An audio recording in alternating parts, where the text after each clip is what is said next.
Good evening, race fans, and welcome to tonight's V8's online coverage of the V8's Supercar Online Premier Series. This is round 3 from Road Atlanta. Fantastic track for V8 Supercar racing, and this event is made possible by Get Dirty MX, TrakRacer, and of course Oceanic Sim Racing. I'm Leo Gray here in the commentary box, and joining me for tonight's broadcast is Daniel Bryant. Mate, welcome to round 3 at Road Atlanta. Yeah, g'day Leo, g'day guys. It's great to be here. I'm excited to actually.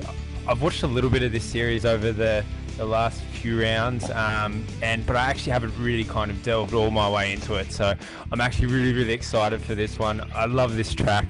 I love the layout and how we run this series. So I'm happy to be a part of it.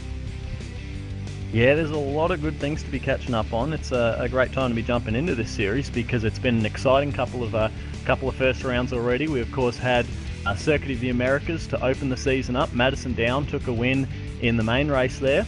Then we went to Watkins Glen. Richard Hampstead came away with the win. And now at Road Atlanta, we're going to be broadcasting the Development Series race, which is the second level race. Simon Madden won both of those two. At Circuit of the Americas and at Watkins Glen, but he won't be racing tonight, so we're going to have a new winner in the Development Series, which is always exciting. It's brilliant to see, and to be quite honest, the way that this is set up, it's so difficult to win back-to-back races. You should be thankful if you win one of them. So it's great to see Simon Madden win the last two, but yeah, obviously a chance here for a few guys to pick up some points and secure themselves in this Dev Series. Absolutely, and at Road Atlanta, it's the sort of track where anything can happen. It's just over 4 kilometres, 12 turns. It's very fast, and we are about to go racing. There's going to be 20 laps here for these drivers. There's about 25 drivers that are going to be gridding up here for us tonight. We're getting ready to get underway. We'll bring you the qualifying results and the starting grid as soon as we get that. But we're going to be starting for 20 laps here. And there we go. 24 drivers going to be starting tonight. They're gridding up now. You're going to see John Milsard on the pole with Mark Warmington, Brenton O'Brien, Kane Kugimiya, Shane Best, Jake Maloney, Scott Tate, Graham Filand, Scott Connors, and Matt Morris, the top 10. But there's a lot of other guys there. And look at the way that this grid runs all the way up through that final corner at Road Atlanta. It's a very tricky place to get away from. Yeah, it definitely is. A brilliant track. A lot of good opportunities here to make some brilliant moves. It's going to be fantastic to watch these guys go around, considering how close they all are in skill level. Very popular with the drivers, very popular with the spectators. And you're going to see why in just a couple of seconds as the last of the drivers are gridding up. And it's going to be a pretty furious one. No pit stops, so it's just going to be intense action all the way through. The red lights are up and we are getting ready to go racing. Green. And away we go. Slow start from the pole sitter. And it looks like you're going to see John. Mark Warmington jump to the lead. Yeah, nice breakaway there from Mark Warmington. John Milsard obviously falling back a fair bit. He's back in fourth at the moment. Definitely not the start that he wanted. Mark Warmington, though, brilliant run. Yeah, it was a fantastic start from Warmington on the front row. And he's got Kane Kugimiya pressuring him hard as we run down the S's for the first time. It seems to be a pretty clean start through the field. Yeah, everyone away fairly cleanly there through the start. Everyone's starting to form a line. Brilliant run. This is where it's going to get interesting as Mark and Brenton seem to be pulling away. Yeah, we're already seeing a bit of a battle for the lead open up. You've got Mark Warmington, who is leading it in car number 5, but just behind Kane Kugimiya in 511 and Brenton O'Brien in 3rd place. But this is the long back straightaway that's a real feature of this track. As we look at the race lead, this is where we'll see passes happen as people try to slipstream and outbrake down at the chicane. Already seeing a couple of drivers fan out there, but it's a tight little chicane and the blind crest here is especially tricky. We're going to come down to the super fast final turn and Mark Warmington is going to lead lap number 1. It's a very tricky corner, that final corner here at Road Atlanta. very hard to really hold the speed. You've got to be right on it, but it's very easy to kind of put a tyre over that ripple strip there. That's given for much of the track as Kane Kugimia Whoa. runs off at the chicane. He was in second place. He's going to drop us to Brenton O'Brien. O'Brien in car number 026 goes through to second place, and that's given Mark Warmington a lot of breathing room. He's opened up a 2-second gap with that little It's going to make it a little bit... Oh, and gets a little bit of a bump there from John, who's trying to get around him. Oh, they're swarming him. Look at that. They're trying to go very wide. Kane's in big trouble. He is dropping all the way back, and this is a huge gaggle of cars. You've got everyone from Jake Maloney all the way down to Henry King, so that's 3rd through 10th. You can throw a blanket over him, and there's going to be some big slipstreaming battles down this back straight. Look at them all there in a huge train of cars.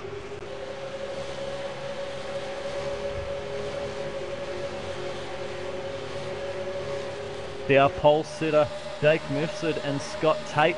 Scott Tate running the Erebus delivery car. He's going to have a look under brakes. Can't quite complete the pass. Mark Warmington now has got himself a nice little gap. Yeah, 2-second lead out in front. Going to be curious to watch the lap times there. Warmington has set the fastest lap of the race, but of course the cars behind him have been mired a bit with all that traffic. But Warmington with a 22.817 for the first flying lap, and he leads by 2 seconds over Brenton O'Brien. O'Brien with clean traffic. He's going to be setting on a charge for the race lead.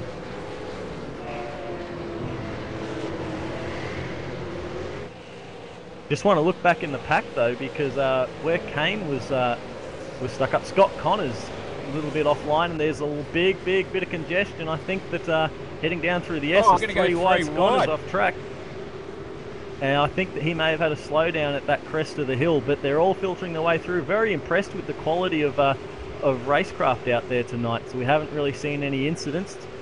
Very tricky to manage your race pace, and of course 24 other cars out on track aren't going to make it easy for you. But so far everybody's doing well as we speak. Unfortunate there for Scott Connors, but good to see him doing the right thing. He gets the slowdown penalty, make sure he stays off the racing line and lets people around. I just want to draw your attention back to Shane Best and Graham Filand though. Filand is going to take a position there as we head into the chicane. Look at the glowing brakes on these cars at that chicane. It's a fantastic little feature of this track. But that's a battle pack that you've got Matt Morris, Henry King, Graham Filand and Kane Kugimia are in. These 4 cars fighting hard for 7th down through 10th. Filand, fantastic little race out there. Good to see him out in a broadcasted series. It's a fantastic result. He's got a mature mind on him, so you know he'll just take the positions bit by bit, won't rush it. Yeah, has been quite successful and done a lot of races in the V8 America series that of course you can watch with us at V8s online Saturday mornings Australian time. But one thing I noticed when we were watching Bones there down into that chicane, it'd be interesting to see if our director can get a shot of the glowing brakes these cars have heading down from that long back straightaway, because they're doing about 270 Ks and got to pull it right up at the bottom of the hill, and those front brakes get a real workout. Bones has got some work for him now. Kane is starting to come back up through the field. Kane sitting right behind him. He's looking like he's probably close enough to have a lunge coming into these chicanes. Yeah, this is the hot spot on the track. That corner before the back straight is the most important corner for setting up a passing move. We see this is the part of the track here. Big stop, getting all the way down to about 90 kilometres at the apex, and then back over the main crest. But Bones hangs on for another lap. It's still Mark Warmington out front from Brenton O'Brien, but the fight for second is starting to close up, second and third, because you've got Jake Maloney and pole sitter John Mifsud up there. And this is going to be pretty intense for the final spot on the podium. Yeah, John looks like he's starting to find his speed now. Obviously, he struggled with rhythm there at the start.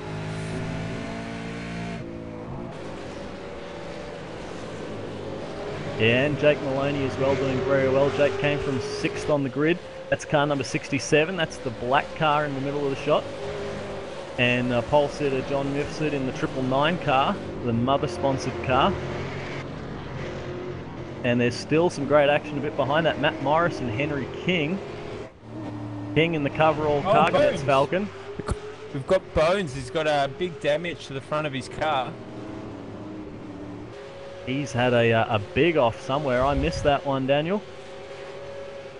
But it looked like he wasn't the only one. It's a multi-car accident there. He's been caught up in someone else's mishap. Shane Best, I believe it is. Yeah, Shane Best has gone off into the grass and spun it back out onto the track, and Bones was the victim. Unfortunate to see. Perfect example of the brutal nature of this circuit, because there's so many blind crests. It's very easy to get yourself caught out, and we've got a couple of very strong cars out of the race. So Shane Best and Graham Filand both coming to blows there, and they'll both have to retire from this motor race.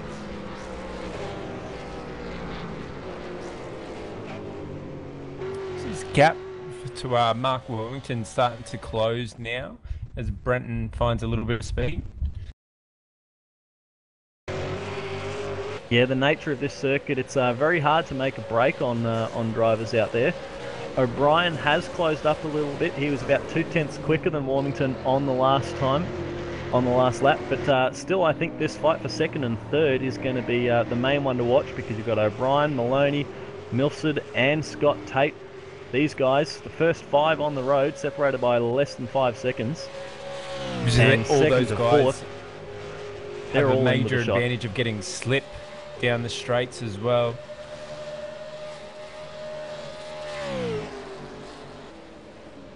But it's still Warmington in control of the race, has led every lap so far, starting from the front row of the grid. But John Mifsud going to come under pressure here from Scott Tate. I think Scott Tate is going to take the position side by side through the final turn. Is a pretty awkward position to be, but Tate drives that.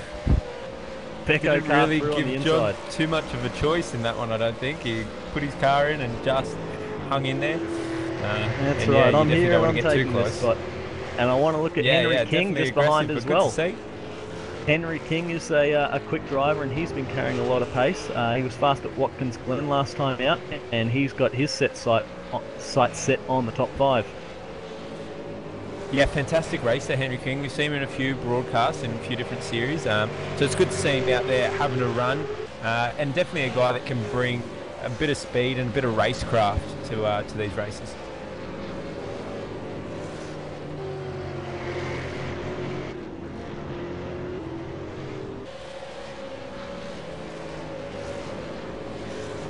Now King definitely closing in down this long back straight. It's only going to be a couple of laps, I think, until he's able to put a move on Polsad and Mifsud. He's definitely quicker than the guys in front. And Scott Tate has moved up very, very well, hasn't he? Yeah, I think it won't be too long until he's actually up there fighting for the podium. This battle between Jake Maloney and Brenton O'Brien is really, really heating up. Maloney's been looking strong. He started a bit brilliant run off that last corner. Absolutely. Turn 1, a very tricky place to make a pass. But if you can put some big pressure on the guy heading up through these S's, this rhythm section we're coming to, you can force him into a mistake, and if he drops a wheel off, that's an easy pass. But O'Brien's no pushover. No, Jake Maloney, you can see how well he took that first corner, and that first corner you can have so much time. Obviously very hard to make a parking maneuver, but a good place to really gain a few tenths here and there. So and another very, good run. very strong there from Jake. Yeah, he's coming off the corners very, very well, and these 2 corners here, 2 right-handers, this is the most important. He's got to set himself up through this corner right now, and he's done it as O'Brien runs a little bit wide, and we begin the long run down to the chicane. That second corner coming onto the back straight, it's very easy to think that you can carry a lot more speed than what you can, and when you're under pressure, it's very easy to overrun it. So yeah, here we go. Look at the draft. Jake really applying the pressure. He's going to have a look. Defensive there from Brenton. Beautiful move by Maloney. He's going to get the inside line. Absolutely, it was the long way around, but O'Brien's going to come back at him heading over the hill, but Maloney shuts the door, and that was a great bit of heads-up driving by Jake Maloney to move himself into position number 2. Mark Warmington streaking away, but if you look back from 2nd through to 5th position, it's anyone's game for these minor placings.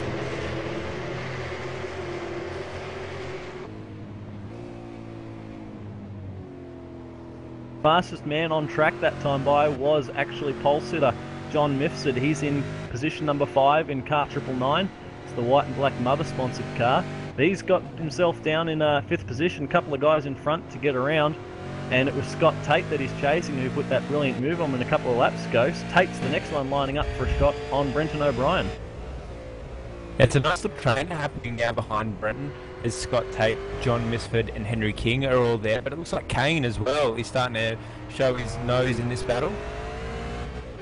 Yeah, Bigomir is very, very quick. He doesn't have the track position at the moment, about a second behind the top 6, but I don't think it will be long until he's there if they keep fighting as they do.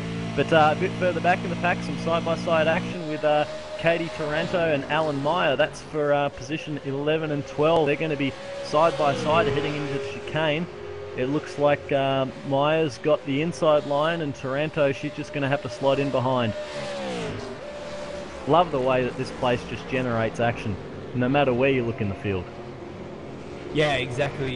You can have a little bit of speed on your opponent, but with the long straights and the way the corners are set up, it's very easy to lose that little bit of gain that you'll make. So it's fantastic. It provides great racing. Yeah, these guys have got themselves a good little battle for just outside the top 10. Lewis Hutchinson, Alan Meyer, Katie Taranto and Will Dodd there. So that's 4 guys that are fighting, 4 cars that are fighting very, very hard. Just goes to show it doesn't matter where you are in the field, there's great racing to be had.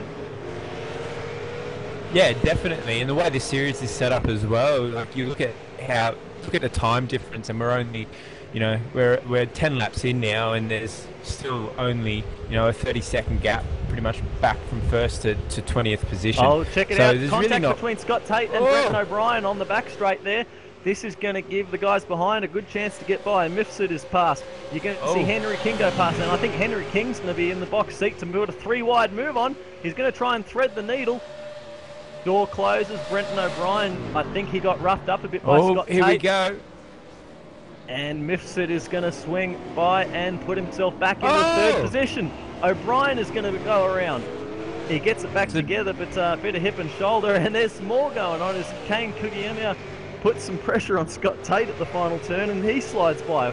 That was an action-packed couple of moves, and that was just down the back straight. Yeah, definitely shuffling for position there, and just from one little mistake, and that all cascaded. Brenton, obviously, the one worst wear and all that. A little bit of a tap there from Scott Tate. Scott Tate didn't really look like he had anywhere to go, though.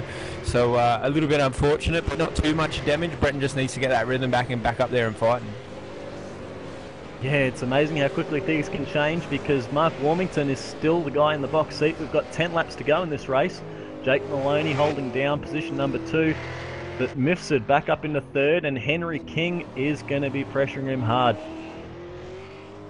Yeah, Henry King, been the guy that we've been watching, gifted a few positions there. Now he's really going to be able to apply the pressure to John and get this podium. And they're side by side up ahead. It looks like Kane's just pulled over a bit there.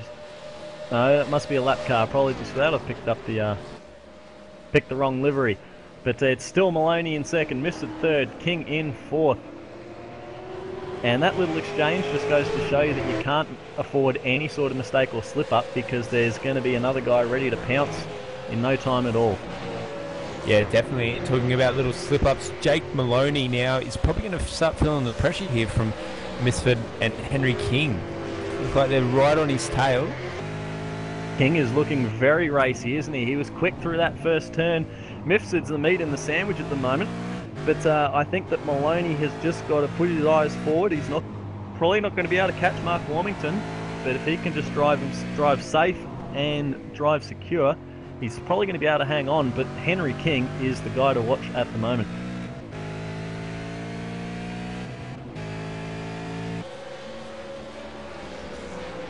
Scott Tate a little bit further back, looking fairly racy as well, swerving the car around, trying to see where he can position this car to get around Kane. Yeah, Tate was driving very well earlier and came to blows with O'Brien. They were doing a bit of door-to-door banging down the back straight, and both those two guys came off worse for wear. But he's got pace. Unfortunately, he doesn't have the track position. He's about 8.4 seconds off the lead but he was in a real good shot for a podium spot throughout this race.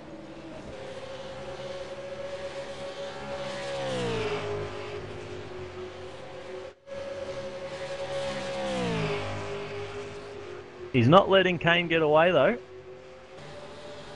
Carrying a lot of speed through that final turn, 200 kilometers at the apex, and turn 1 is more of the same. Such a fast piece of road here, this Circuit Road Atlanta. Yeah, definitely. And it's one of those tracks where you've really got to be dedicated when you take your turns and just kind of hope that you're hitting the right speeds, turning it at the right time to get it in there. A lot of blind corners here, which is fantastic. It just makes this track one of the best out there, I believe. Yeah, that's why it's a favourite with drivers and fans alike. But check out the way Henry King's going. He's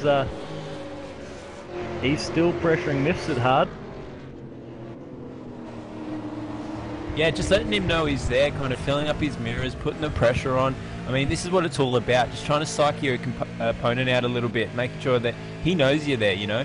So, good job there from Henry King, making sure that John's sweating a little bit.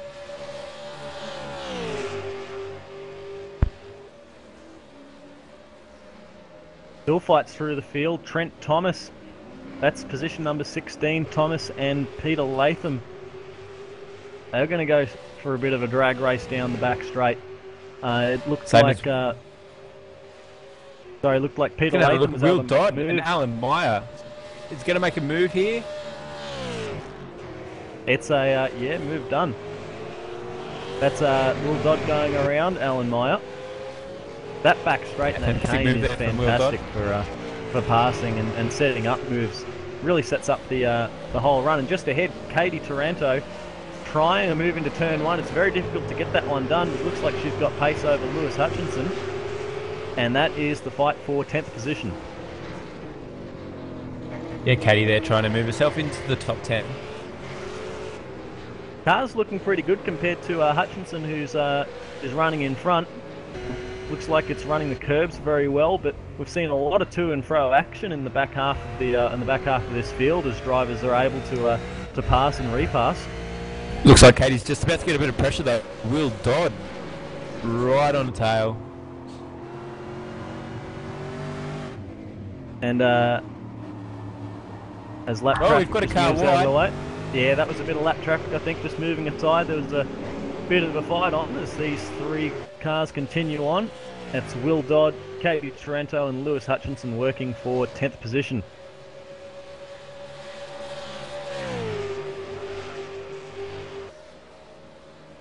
And it looks like that will all maintain as it is for another lap. But back up the front, the gap from first to second has closed somewhat. It was about 5.5 seconds, it's now 3.5 seconds. Stake Maloney has closed the gap a little bit. He was 0.3 quicker than Warmington on the last lap. But Mifsud and King aren't letting him get away. So the last two spots on the podium are still certainly up for grabs. We've got 6 laps to go in this 20-lap race.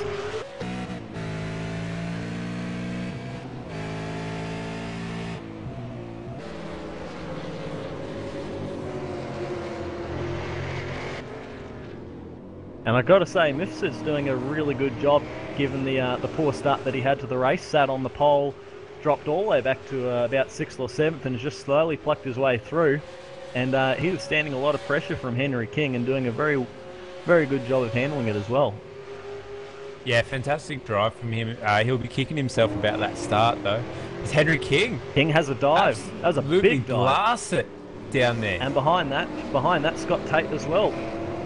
Tate and Kugimi are going to run side by side, and they both make contact. Big power slide. Oh! They're going to come to blows a second time. That looks like it's going to be damage, big damage perhaps for Kane in the in that green and purple Falcon. And it's still on. They make contact for a third time at the final turn. That's going to bring Matt Morris into play. Morris is coming on with a big head of steam. He's going to try and thread the needle and take both of them. Can't do it. Scott Tate hangs on. I think that Tate's in trouble because Brenton O'Brien's gone past as well. Scott Tate's car looking a little bit worse for wear. Shouldn't be too hard for Matt Morris to get around. Yeah, that was big door-to-door contact that at the chicane, and oh, they're going to be contact again. Check out Scott Tate and Matt Morris. They were side by side in the S's, don't really do that. And still another big door-banging moment. Brenton O'Brien is coming on quick too. So Tate with the damaged car, Matt Morris trying to make it by. Some really opportunistic moves being made across with Scott Tate, or on Scott Tate, and definitely not working out for him. But the best move I think we just saw then was Henry King. Absolutely gunned it down the side there of John, and walks away with the position, and has actually opened up a gap now. Absolutely, it was a great move, really deep under brakes, but it was just the intensity of that Scott Tate and Kane Kugimura move that we just drew our attention. Tate certainly wasn't leaving anything at home, but King moves himself up into the podium, and he's going to be chasing for that second spot. He is the fastest man on the track right now.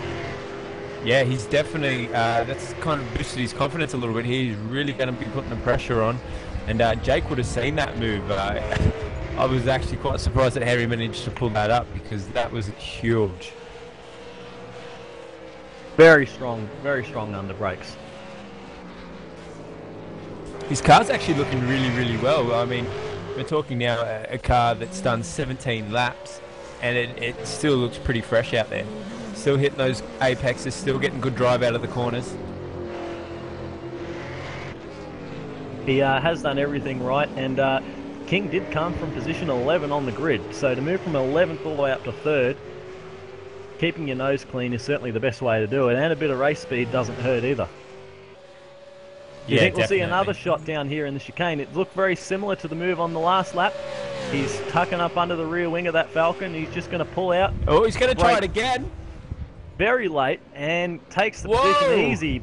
Bit of a slide in the rear though, but King going to get the drive. Oh, no. It was that second part of the corner. He lit it up a bit too early. He's held the inside though, and Mifsud's going to swing by. Maloney's going to be left out, but no, Maloney's going to swing back again. And he had the preferred line. So that moves Henry King up into second. Fantastic exchange. Maloney holds on. Looked like he was at risk of losing that podium to John Mifsud. All this battling is letting Warmington pull away. He's got a 5.5 second gap now.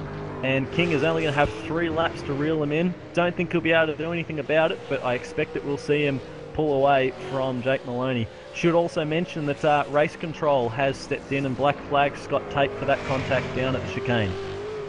Yeah, some silly moves down there in the chicane, and good to see Race Control looking at it and making sure that something happens about it. But Henry King, to see how well he just broke into that corner, I mean, that was right on the limit. You could see right at the end there, his back end was slipping and he was having trouble trying to get the drive down.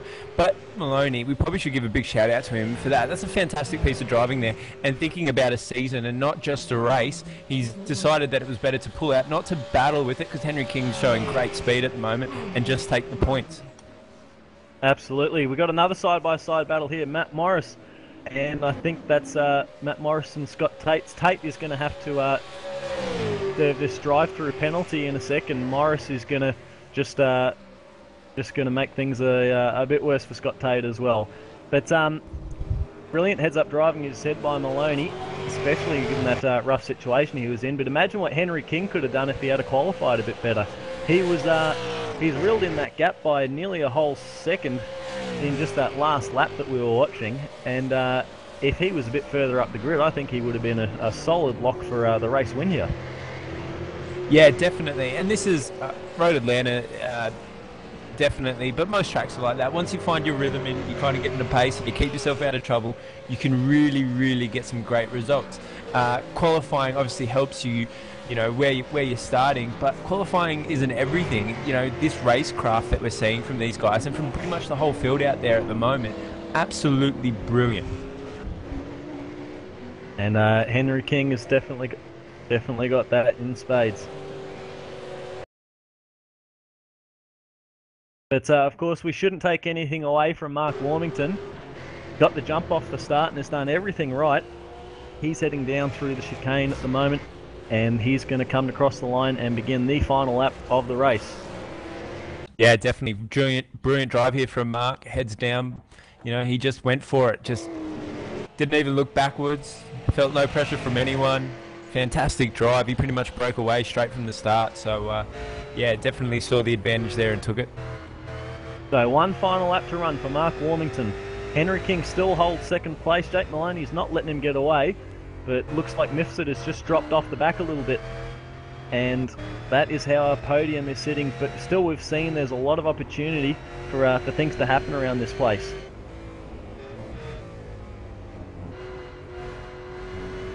It's about 0.8 of a second between King and Maloney.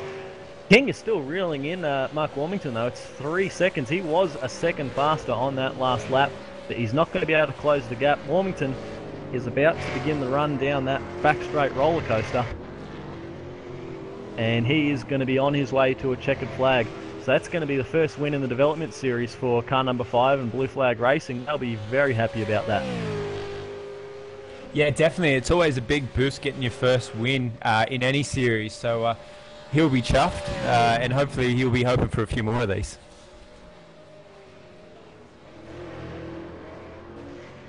So from the front row of the grid, blinded him on the start. He set up and that set up the race from there. Mark Warmington, from lights to flag, he's going to come around the final turn and take the checkered flag for victory in round 3 of the development series at Road Atlanta. Henry King crossing the line in second, and Jake Maloney rounding out the podium. So welcome to the V8 Online Premiere Series. DJ, how do you find all of that, mate? It is absolutely brilliant. Just to put this in perspective, this is the development series race, so this is only the second tier, guys. And to tell you the truth, the racing in this has been closer than what we used to get with an actual V8's Online official broadcast. So this Premier Series, the amount of guys that are out there trying to get positions into this has led to some of the best racing that we've seen in these V8 supercars. Absolutely it has, and we've got the last of the drivers out there completing their race. But hats off got to go to Mark Warmington, driver of the day, and taking the first win for himself and his team in the V8 Online Premiere Series. We're going to run through the results because, of course, Mark Warmington, the winner, Henry King in second, and Jake Maloney rounding out the podium. Pole sitter John Mifsud 4th, with Matt Morris in 5th. Brenton O'Brien managed to bring it home in 6th. Scott Party 7th. Will Dodd, a great charge to find himself through from into position 8. He started back in 16th, so a lot of cars passed there. Lewis Hutchinson in 9th, and Katie Rose managed to get herself up into the top 10. Chris Hogan in 11th, Peter Latham 12th, Trent Thomas in 13th, Rick Burt brought it home in 14th, with Mark Fee in 15th, Adam Stewart 16th. Scott Tate did manage to stay on the lead lap, but had a drive-through penalty. Tony Buckingham, Alan Meyer both lapped down, with Brett Hender, Kane Kigamia, Scott Connors, Graham Filan and Shane Best all running into trouble. But as we saw throughout the whole race, throughout the whole field, fantastic driving. It was a very high quality of driving too, not many incidents on track. And if this is just the curtain raiser, I can't wait for what's coming next. Yeah, exactly. You know, this isn't the cream of the crop, as they would say. You know, so we're looking at guys here that, you know, these are Dev Series guys, and some of these guys, when we talk about the way that iRacing's set up, you know, some of these guys even might make second or third splits in the normal series. So, you know, we're getting quality drivers out here, and, you know, it's all about lap times, it's all about racecraft, and if you do the wrong thing, you get penalised straight away. So it's good. It keeps people in line, it keeps incidents to a minimum, and it keeps the racing really, really close. Absolutely, and that was the point of this whole way that this series is set up. Is everyone that's made this field has made it on pure speed, and it's giving a lot of new people the opportunity to compete and get themselves involved in some fantastic quality racing that they normally wouldn't be able to get, and the results are really showing for it. 3 races in, and the development series has been very satisfying to watch. I'm sure the guys would say that it's very satisfying to race as well. I'm sure there's a few sweaty chairs after that one. Absolutely, and that was just 20 laps. So already great start to the night here at Road Atlanta, but we've got a lot more to come because there's going to be a new format for tonight's racing, Daniel, and it's going to be a double header event. Going to be 2 sprint races tonight for the main game, 2 shorter qualifying sessions, so 2 poles up for grab and 2 race wins. That's going to be a big thing for everyone out there. Sprint race to start it off, and the second race is going to have a compulsory pit stop, so there's going to be a bit of a mix happening there. We are going to have some pit reporting happening as well. Reese Gardner is going to be joining us for that. And I think we've got Reese with us. Are you there, Reese? Yeah, I indeed am, Leo. How are you guys? Doing very well, mate. Welcome to Road Atlanta. You looking forward to the racing tonight? Oh, certainly. Road Atlanta has always been one of my favourite racetracks, both in real life and in sim racing. And the format for this event is exciting me quite a bit. Of course, as you said, a sprint race and then a feature race after that with a compulsory pit stop. It's going to be great. That's right. Hearing that they might need to take a little bit of fuel in that compulsory pit stop, but tyres is entirely up to the driver, I believe. So that should give them a bit of a mix and help spice things up a bit. What do you reckon?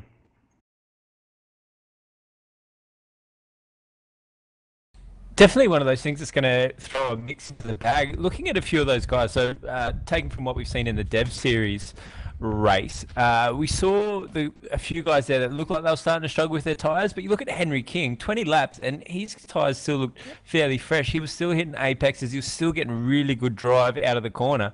So, it's going to be interesting. It's really going to shake it up. Certainly right. Whether we take tyres or don't take tyres, perhaps that first race will be a bit of give the guys a bit of something to work for, a bit of an indicator. But of course, to start things off, there's going to be 15 minutes of qualifying. There's a lot of drivers in there, already spotting that there's 38 cars that are in the session, and that's going to make for a very congested track. That's been one of the big talking points with these events so far, Daniel, is just finding some traffic to get a clean lap in qualifying. Well, I mean, this is exactly it. And this is how it is. If you're out there, lucky enough to be a real driver, that's one of those things that you have to deal with. You have to find track space out there to make it happen. And this back-to-back race as well, this is one of those things where, you're going to use the first race to kind of test out your car's feel, what you can do, and to see how you're going to go in the longer race at the end. So, it's good to throw these real-life mixes into this style of racing. Now, if you've been following us at V8s Online but haven't yet tuned into the Premiere Series, or if you're new to the whole thing as well, another big difference that's going to be happening tonight or throughout this online Premiere Series is the weather that the guys will have to contend with. It's not like other sims. It's not like in other events that we've broadcast here at iRacing where it's just this is how it is. Weather conditions can change on the night. They can change in the middle of the race. It's already caught some people out in a couple of the previous events as they learn to deal with changes in heat, wind, and humidity and the likes.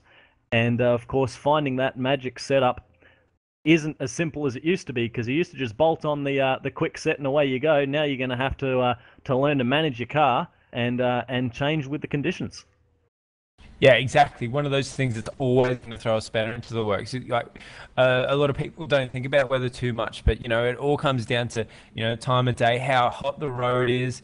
If there's too much heat, your tire pressures are going to change. Your tire wear is going to be different. If it gets cold, it's going to be really hard to get that grip out on the surface. So throwing those mixes into the guys and making them deal with the same issues that drivers have to deal with every time they're out at a race meeting is what you need to do. It's brilliant. It's what we like. Now, there's going to be pictures coming through soon from Road Atlanta from the practice session that's running at the moment for the main race. Drivers have got a bit of time to get themselves accustomed to the track, accustomed to the conditions. Then we're going to have 15 minutes of qualifying, and then there's going to be 20 laps of racing. That'll kick things off for the first part of the night, and then we're going to do it all again for race number 2.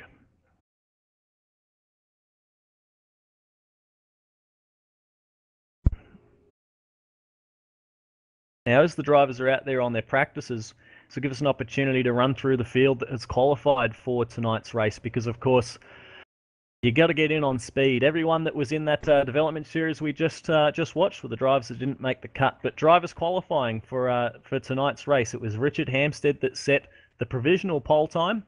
That was a 1 minute 19.2 that he set, and already in this practice session, Weather conditions are making a change there, because in practice they're about half a second quicker at the moment. Hampstead is still the quickest man in practice, but Chad Chastain and Lee Ellis are right up top there to keep him company.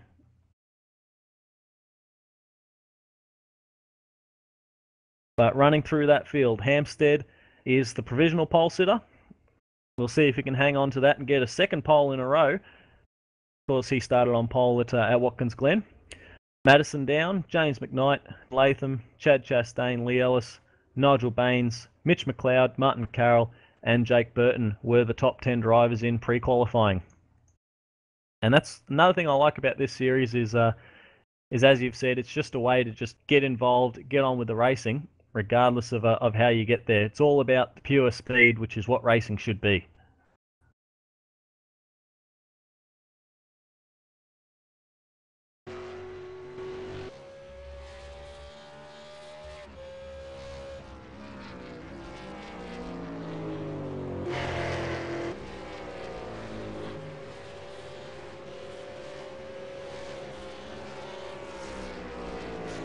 So far in this practice session, 39 drivers have set a time. So that was the other big talking point when it comes to the Premier Series, is just the sheer number of cars out on track. And the times are very close. We're looking at a 18.8 as being the fastest practice time. And there's 23 cars within a second of that. And it's just on second and a half separating the top 37. So that's gives you a good idea about the level of competition that we've got in this field.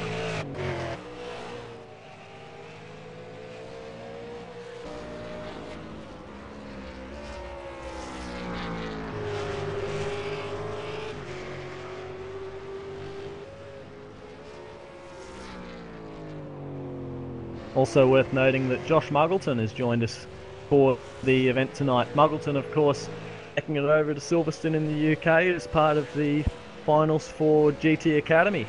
Did very well out there, and he's back here tonight to race with us at Road Atlanta. Yeah, good to see Josh Muggleton in for this one. Fantastic result for Muggo over for the GT Academy. Unfortunately for him, he didn't make it all the way through, but quite there. I'm sure there's good things coming his way. Absolutely. He is, of course, a former champion in the official V8 Supercar series at iRacing, and great to see him back on the pace here. He set a time good enough for 9th in the practice session at the moment, but if you get yourself into that session in a sec there, Dan, you'll have a look at just how tight these times are. It's remarkably close. Very thick competition throughout the whole field.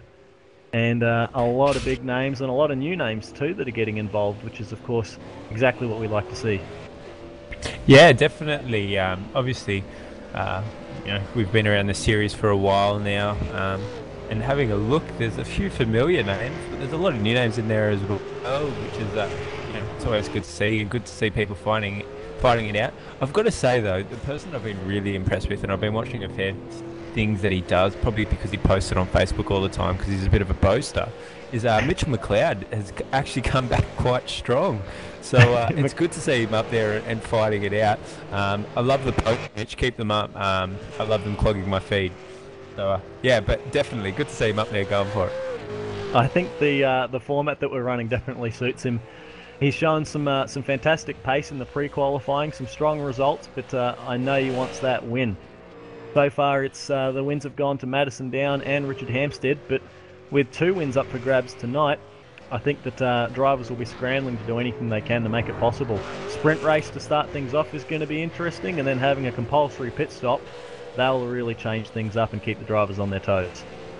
Yeah, exactly. I mean, 2 completely different styles of race that's going to suit 2 different styles of drivers. So, I mean, a back-to-back win for someone's going to be really stoked with that. But I would be putting money on that we're going to see 2 separate winners for tonight. That's a pretty solid bet. I like that one, Daniel. It'll be very interesting to see who it is that pulls it off. I think that Hampstead has been looking very strong in the lead up to the event, fastest in the pre-qualifying, fast in the practice at the moment, and he has had success here in the past, But we've seen already that anything can happen in this series. So the question will be if he can continue that form.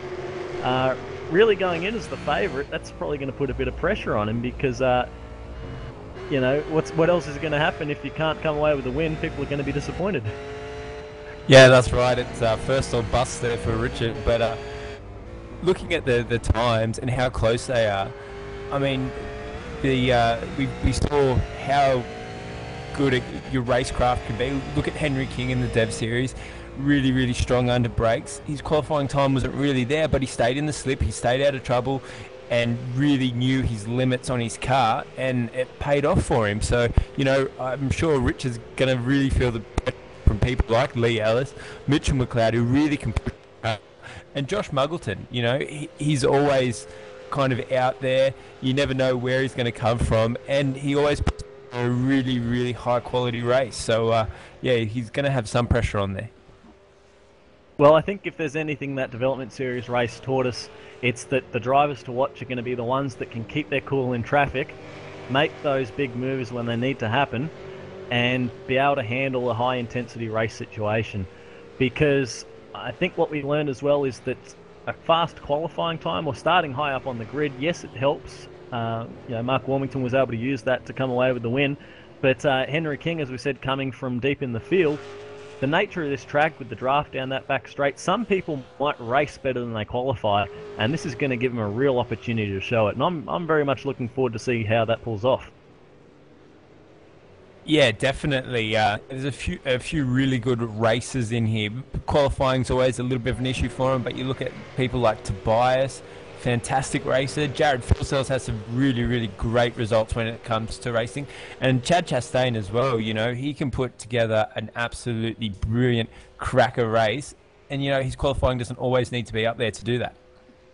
Well, Chastain especially, he is a fantastic racer. I have a really fond memory of watching him hold off, I can't recall exactly who it was, but there was a race at Mosport where he was just being very smart in the way he drove and managed to hold on to a very strong position. And as we're talking about Chastain, he goes straight to the top of the practice in this session. There's only 5 minutes left to go until qualifying will be underway, and those session times are looking like we're going to have a very exciting qualifying session to bring you.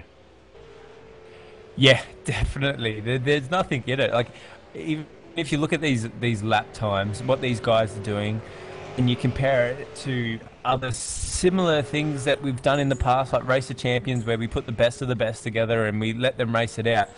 You don't get times that are this close in anything. These are almost like NASCAR oval times, how close some of these lap times are. Yeah, and that's over just over 4 kilometers and 12 turns to get wrong. Just goes to show just the level of talent that we've got in this series. They're here for a reason. There's no making it in on iRating, but not having the speed tonight, because it's all. If you're in this race, you're clearly quick enough to be there. And there's 39 drivers that are here at the moment that are all quick enough to be competing. Yeah, definitely. And all these guys are definitely masters of V8 supercars. When we talk racing, and the way that the iRacing system's set up, and you've got your oval races and your road racing, your road racing definitely falls under a whole bunch of different categories of style of racing.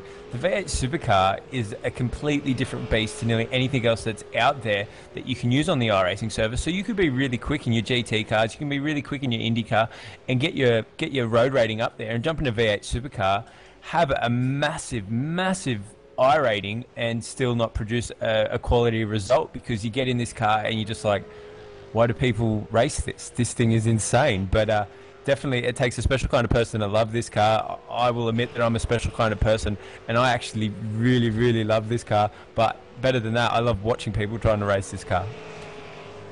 It's exactly what we're all here for, and of course you'd be very excited then to know that the car of the future will be joining iRacing very soon. Of course, that's something a lot of people are looking forward to. There will be Holden and Ford for the first time available on iRacing, and that's going to be a big game changer, because we'll have completely up-to-date vehicles. They will be car of the future specs, so with the transaxle gearbox and the independent rear suspension, and that I think is going to bring a lot of people into this V8 Supercar. A lot of attention to it, and this online Premiere series has been set up right at the correct time to bring you all the best action when that car comes along. Yeah, definitely. It's set up ready to go for when we do get that car, and it's great to see. I love that Car of the Future's coming to iRacing. I love the idea. I like that it's going to bring people over, and it's going to bring people from other countries that aren't really used to the V8 Supercar. It will probably bring them over as well, because it'll be something they're a bit more comfortable with than what they get, because I'm sure a lot of them probably get in this car and go, why do Australians even try and race these things? So it's going to be brilliant to see the Car of the Future out there. I reckon there'll be some people that will miss the old beast and how much work it actually takes to get one of these cars to do a lap. And that hot lap session, that's where it's really going to show, because a qualifying session like this, where there's only 15 minutes to find a bit of a spot on track with you and 38 other cars to contend with, that's where it's really going to come through. And just in a bit over a minute, you're going to see a mad scramble at pit exit, as everyone is going to be looking for their spot on the track. So what do you do in a situation like this, Leo? If you were out there and you were racing, are you going to scramble trying to get the first one out, or are you going to wait probably about 30-40 seconds before you decide to try and run out of pit lane? Mate, I tell you, I can't help it. It'd have to be, there's the light, go, let's get out there as quick as we can. Might not always work out the best. Usually that ends up with you ending up in a whole lot of traffic, but it's just that racer's instinct to just, nah, gotta be first, gotta be first, gotta be out there first. Unfortunately, that's not always the best way, because as you said, sometimes just being patient is the best way to do it.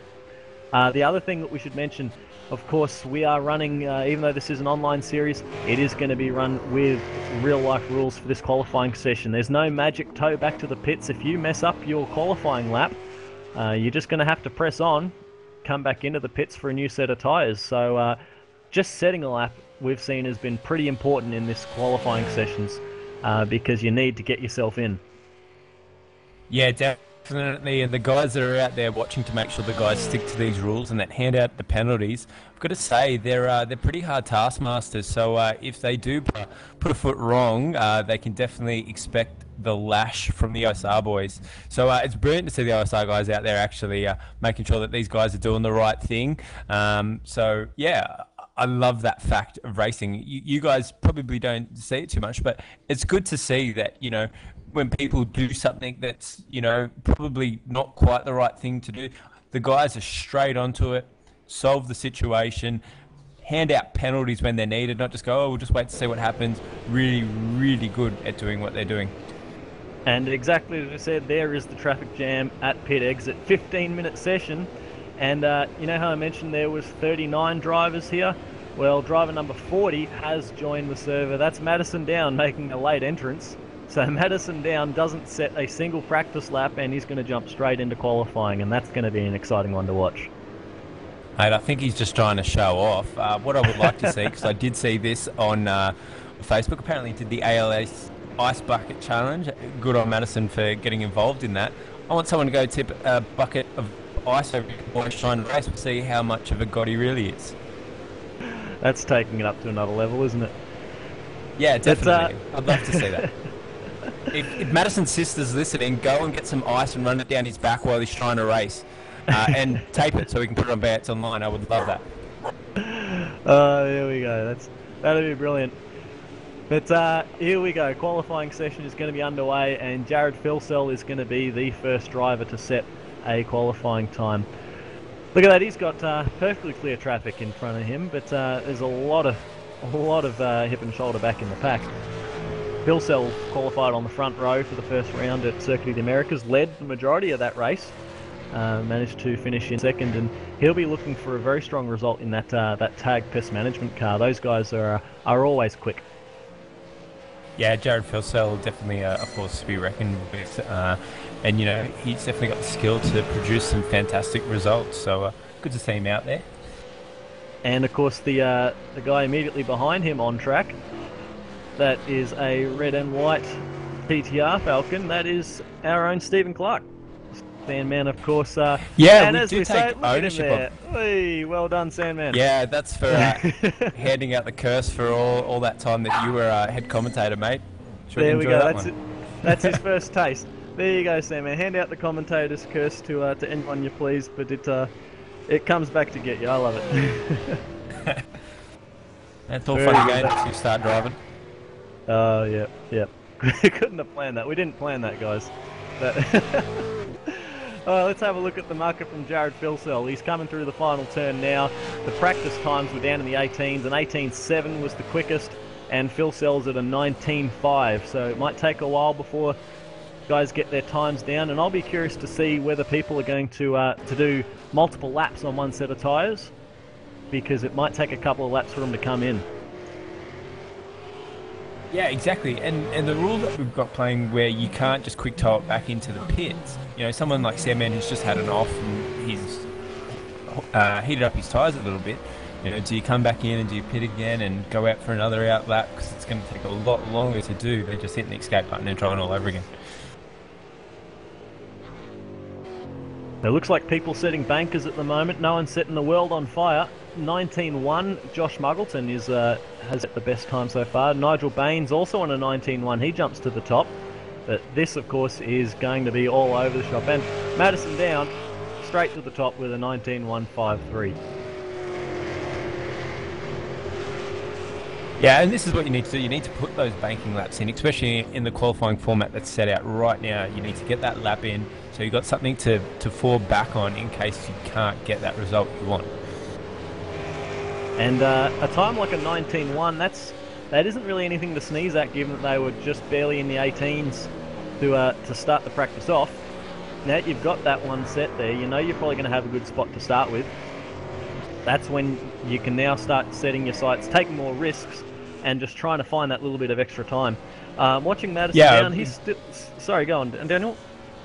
No, I was just going to say, a 19.1 will get you inside, if you go off the practice results, that will get you inside the top 10, just inside the top 10, but you'll be up there in that mix. Just watching the drivers that have set their quick times already, it looks like they are all doing a single lap and then heading back in. I've seen Filsell do that, Madison Down do that, and they're all just trying to make sure they don't balk any other drivers that are on hot laps. Which of course we like the sportsmanship involved. No one trying to hold up any other drivers. But yeah, definitely. 15 minutes isn't a whole lot of time because we're already 10 minutes into this session, and most guys have only set a single lap. Hampstead to the top. Hampstead with us 18.775. That's massive. That's actually quicker than his practice lap. So brilliant lap there from Richard Hampstead to get in there for the pole. And definitely something for the guys to try and beat. Not wrong there. So that's the first one into the 18s. Richard Hampstead will run through the top 10 as it stands at the moment. Hampstead is the provisional pole sitter, carrying a lot of momentum into this race. Madison Down in second, Nigel Baines third, Josh Muggleton in fourth, Mitch McLeod in fifth, John Latham in sixth, James McKnight seventh, Chad Chastain in eighth, Tobias Cerny in ninth, and Jared Filsell rounding out the top 10. But it's not going to take much to change those positions because there's just barely tenths of seconds in it.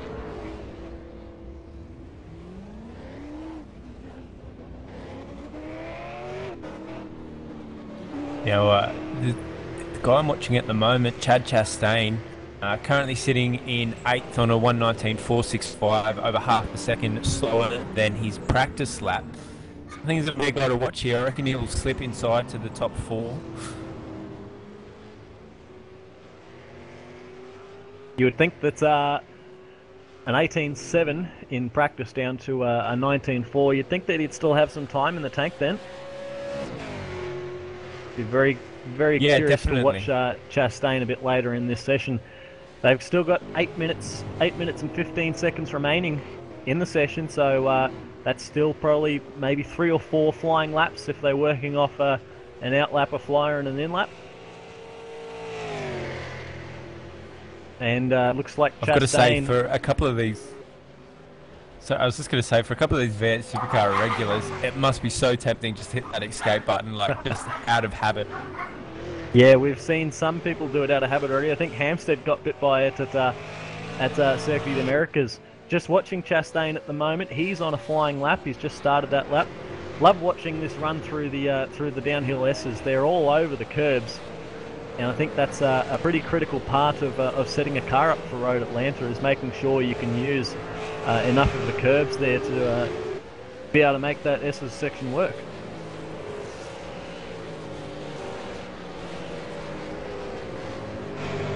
So Chastain's coming around the top part of the track now. This turn is very critical, sets up your run down the back straight. And he'll be chasing a draft off anyone that'll give it to him too. But it looks like he's not going to have anyone hold him up as he heads down through that downhill section to the chicane. This is where we saw all the action in the Development Series race, and expecting more of the same in this main event. It's a pretty tidy lap from Chastain at the moment. Car's looking solid. And he's trying to beat a 19... He's definitely got the grip. Oh yeah, it's a 19.4, his best lap so far. He's going to cross the line, and that's a 19.4. Chad, what are you doing to us, buddy? But that just shows just how tight it is. It was, that was... Gee, what am I doing here? 1,000th of a second slower than his best lap. Yeah. You'd definitely be disappointed with that, but it goes to show how easy it is to make up time here at Road Atlanta as well. You know, there's only a couple of corners that you've really got to nail and push to the extreme, and you can make up, 2/10, 3/10 like that, just easy done. And yeah, you could knock out a really quick lap and then lose half a second just like that. Now, as you were talking there, Daniel, we saw that bright orange Ultimate Karting Falcon. That's Madison Down, car number 77. He's put himself into the 18s. That's an 18.9. He still remained in position number 2, but it shows that there's still time to be had out there. And with just over 5 minutes left, the top 10 shuffled a bit from the last time we ran through it. It's still Hampstead and Down at top, but Sean Kelly's moved into 3rd, Martin Carroll into 4th, Nigel Bain slips down to 5th, Muggleton's up there in 6th, Mitch McLeod 7th, John Latham in 8th, James McKnight in 9th, and Ian Ford joins the top 10 as well. I'm quite surprised to see how far we're into qualifying, and this probably shows how much pressure there is and how hard it is to get track space. We've only got 2 cars in the 118 so far. James McKnight just moves up into 3rd. Yeah, that's a solid result there for McKnight. He looks like he's got this place figured out, because he was 4th in the practice session there. And with 5 minutes left, he's still going to have time to do another lap or 2.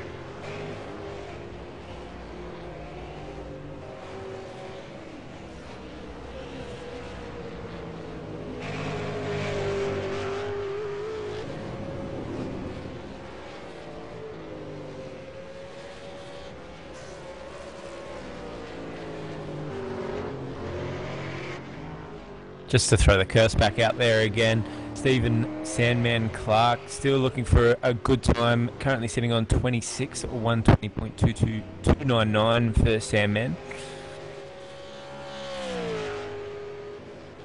Oh, that's an example of that traffic we were talking about. There's people trying to find a hole. I think that Sandman is just going to begin a flying lap now.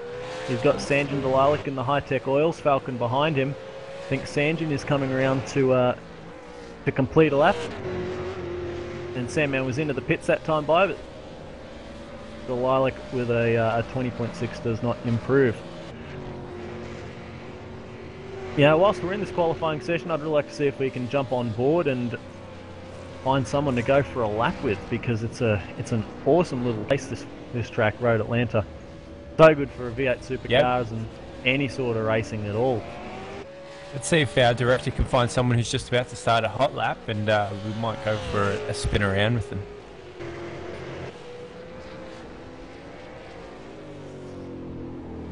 It is easier said than done, isn't it?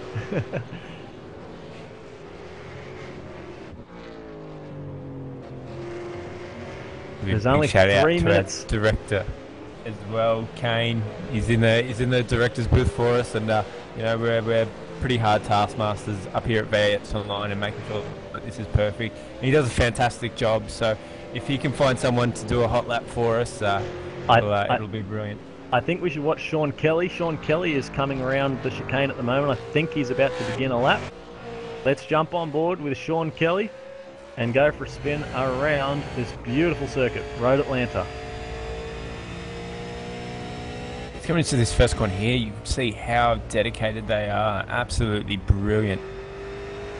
And the blind crest, you see absolutely nothing out the windscreen at the moment. And there's that apex. Yeah, it's a lot of faith in hitting that apex quite right. Even coming down here into this chicane, you know, you're off the accelerator a little bit on it, just sliding the car, trying to get your feel for it. And check out the commitment with the traffic up ahead too. Yeah, exactly. A lot of faith to make sure that people are in their right positions. This is actually a really scary part of the track. Come through this corner, you hold a fair bit of speed, but coming into this second part, you're kind of like, yeah, I can get a lot of speed out of here, and then you really got to slow it down and just hope that you hit it right. The other thing I'm noticing too is how much curb he's using. But this here is this roller coaster of a back straight. It's very long. They're going to hit about 270 k's down at the bottom of it. And this is where all the passing moves have happened. 270, 280, 283 k's into the chicane. And another blind crest. This is coming to the super fast final turn. Kelly's in 7th at the moment, looking to beat his best of a 19.167. He crosses the line. It's an 18.9. That's the second place. That was a fantastic lap by Sean Kelly. So we're not always bad luck then. That's probably a good thing. We're going to claim that one? We're going to claim that one, Daniel? That's the V8's online boost right there for Sean Kelly. We'll expect a paycheck. Thanks, mate. So we've got 60 seconds left in this session. Kelly has moved himself up into second. It's still Hampstead on the pole with an 18.775. You're going to need to beat that if you want to start up the front. Madison Down still third. Josh Muggleton fourth. Mitch McLeod in fifth. And there's just going to be people trying to complete the lap. Hope that they can get the right situation to move up on the grid. Yeah, not much in it to move yourself up a few positions here. So you know you get a couple of tenths here, and you'll definitely make a vast improvement of where you're sitting in this final grid. So yeah, it's going to be interesting to see. Perfect example. James McKnight bettered his time by 1,000th and moved up a spot. Madison Down is rounding the final turn now. We'll see what he can do as Madison Down does not improve.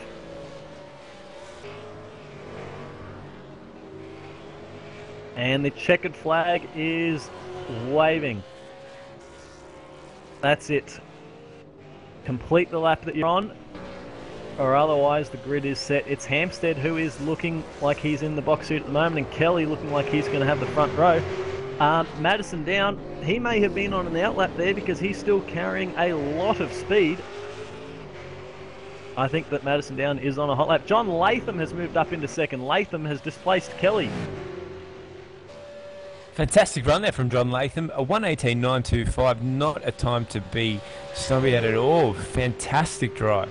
And he knocks Kelly off by 2,000th of a second.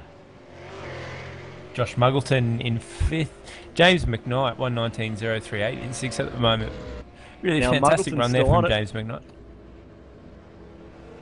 McKnight's slow, but Muggleton, he's coming through the chicane now. Madison Down is just entering it too, so... Oh, Muggo spins. Oh. He's into the pits. I'm not sure if that's what he meant to do. But, no, maybe these guys are just doing a bit of pit stop practice on it. But there we go. I think that's going to about... Yeah, I think that's about going to complete the qualifying session for us. 40 drivers in this field setting times. Let's run through it now, Daniel. Richard Hampstead going to start on the pole. It's an 18.77. Remarkable time. John Latham second. Sean Kelly third. Madison Down in fourth. Josh Muggleton fifth. James McKnight 6th, Mitch McLeod 7th, Chad Chastain 8th, Jared Philsell 9th, and Martin Carroll in 10th.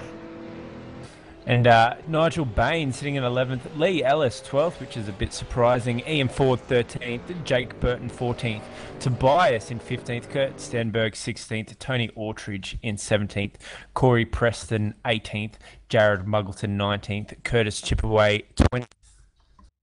Then we've got Brad Smith 21st, Richard Aylward 22nd, Greg Sharp 23rd, Sam Compton in 24th, Michael Cracknell 25th, Heath Brennan 26th, Simon Black from OSR in 27th, Dylan Shepherd in 28th, Philip Johansson 29th, and Brewster Carvalho in position 30. 31st, we got Jason Dixon. 32nd, Richard Hunter. 33rd, Matt Yeomans. 34th, our man, Stephen Sandman Clark. 35th, David Baxter. 36th, Lance Perkins. 37th, Craig Jones. 38th, Sanjin. 39th, Damien. And 40th, Chris Dixon. Now that is a grid. That's 40 V8 supercars lining up. They are getting ready to start here at Road Atlanta. There's going to be 20 laps, a 20-lap sprint race that'll get things underway for us tonight. Look at them all backing up over the hill. That's how many cars we've got out there for this race. Absolutely fantastic to see. Wouldn't it be amazing to see a Bathurst with that many cars lining up around ready to go? Yeah, it's been a while. Been a while since we've had that. Love to have it back. Tell you the other guys that will be happy. That's Richard Hampstead and John Latham on the front row. That's the second week in a row that those guys at TTL have locked out the front row. And then second row is going to be the one to watch as well. I think Kelly's going to be fighting very hard into turn one. Any tips for the start there, Daniel? Definitely all pumped for this one. Here we go. We're getting ready for the race start. Looks like everybody gridding up. Looks like Tobias Cerny hasn't made the grid. I think he's dropped out due to an internet drama. That's a massive shame for Tobias. Yeah, Tobias definitely would have been one of the movers and shakers. He'll be disappointed about that. But here we go. Revs are rising. It's a TTL front row. Hampstead is going to lead him away, but look at Sean Kelly. He's going to try and squeeze up the inside of Latham. Can't do it. It's a mad scramble into turn one. Oh, Kelly. Sean Kelly hits the grass there. It's a little bit too much go. Muggleton off. Muggleton, I think, has run wide at turn one as the train snakes its way down through the S's. Oh, looks like we've got a car around. Got a bit of a backup here. Didn't catch who it was. Did you see it at all, Daniel? Just trying to find the car now that's... Martin Carroll. He's a little bit unfortunate he's looped it there. Yeah, and it was Josh Muggleton that dropped way back. Muggleton's find himself down in 12th. The field split in two as we head down the long back straightaway. It's the pair of TTL Falcons that have stretched their legs. Madison Down has made his way past Kelly and put himself up into position number 3. But it looks like you've got the top 10 cars. They're stretching their way away from the rest of the field. Yeah, definitely a good breakaway there. The guys a little bit further back, obviously dealing with the Martin Carroll incident. Fantastic driving from everyone to try and stay out of that, keep their cars on the track. But yeah, definitely this top 10 starting to split away from the rest of the field. So lap 1 complete. Richard Hampstead leads from John Latham. Hampstead's put 7/10 of a second on his teammate already. And Sean Kelly, Madison Down, teammates at it again. Kelly moves through into third. Just looking now, it looks like with Ian Ford's been handed a penalty. I don't know if that's got something to do with the incident at the start of the race, but he's just serving a penalty now. We'll let you know as soon as we find anything out. But I can't get over this fight for third at the moment. Kelly and Madison Down are fighting like it's the last lap and they're battling for the win. They're going at it hammer and tong and perhaps letting the TTL guys get away. Yeah, definitely. It's good to see Sean Kelly out there really giving Madison Down a bit of a handful and making it hard for him to slip away. But while they're fighting, Richard Hampstead and John Latham just managing to play and making that gap harder and harder for whoever wins at the end. Yeah, Hampstead picking up where he left off last week. And John Latham has got something to prove as well because he was in contention for a podium last time out at Watkins Glen, but unfortunately was involved in an accident not of his making. Yeah, definitely unfortunate to see. Just having a little look further back on the field. Chad Chastain, Lee Allison, a brilliant little battle at the moment. Richard Hampstead, though, one of those guys you never want to see out in the lead, because he has a tendency of, if he's on pole and he can get away, he'll just take away and just let it go. Yeah, exactly. Puts his head down and just goes nuts. So, yeah, definitely a lot of work there for Madison Down to work his way around Sean Kelly. And Sean Kelly put a fantastic fight, which is good to see. Now, I also want to keep an eye on Josh Muggleton too. He was in position 5 on the grid, dropped all the way back to 12th in a bit of argy-bargy at turn 1. And I'll be very curious to see if Muggleton can cut his way through the field from 12th. Yeah, obviously not a great start to the race for him, but really good at finding his mojo and putting a lot of pressure on guys. So I'm sure he'll definitely make up a few positions coming back through the field. A lot of work for him though. These guys are definitely the best of the best out here in the V8 Supercars at the moment. So he's going to have it cut out for him, that's for sure. That's right, and Down and Kelly side by side into chicane. That's another change for position between these two guys. So Madison Down puts himself back into 3rd. Yeah, Madison Down now really going to have to put the pedal down, otherwise Sean Kelly's probably going to make another lunge at him. This is the hardest part here at Road Atlanta. Once you make this move... Oh, check him out, really, check him out. Oh, here side we go. by Sean side Kelly's into going to have a look at turn 1. Absolutely and Madison Down, I think, is going to hold on because he had the faster line, but these guys, they're backing up the pack behind them, and they're racing, then leaving it all out there. Yeah, definitely. Brilliant driving. That shows the quality of the driving, I think. To be able to come into a corner that side by side and still keep it clean, that's fantastic from both of them.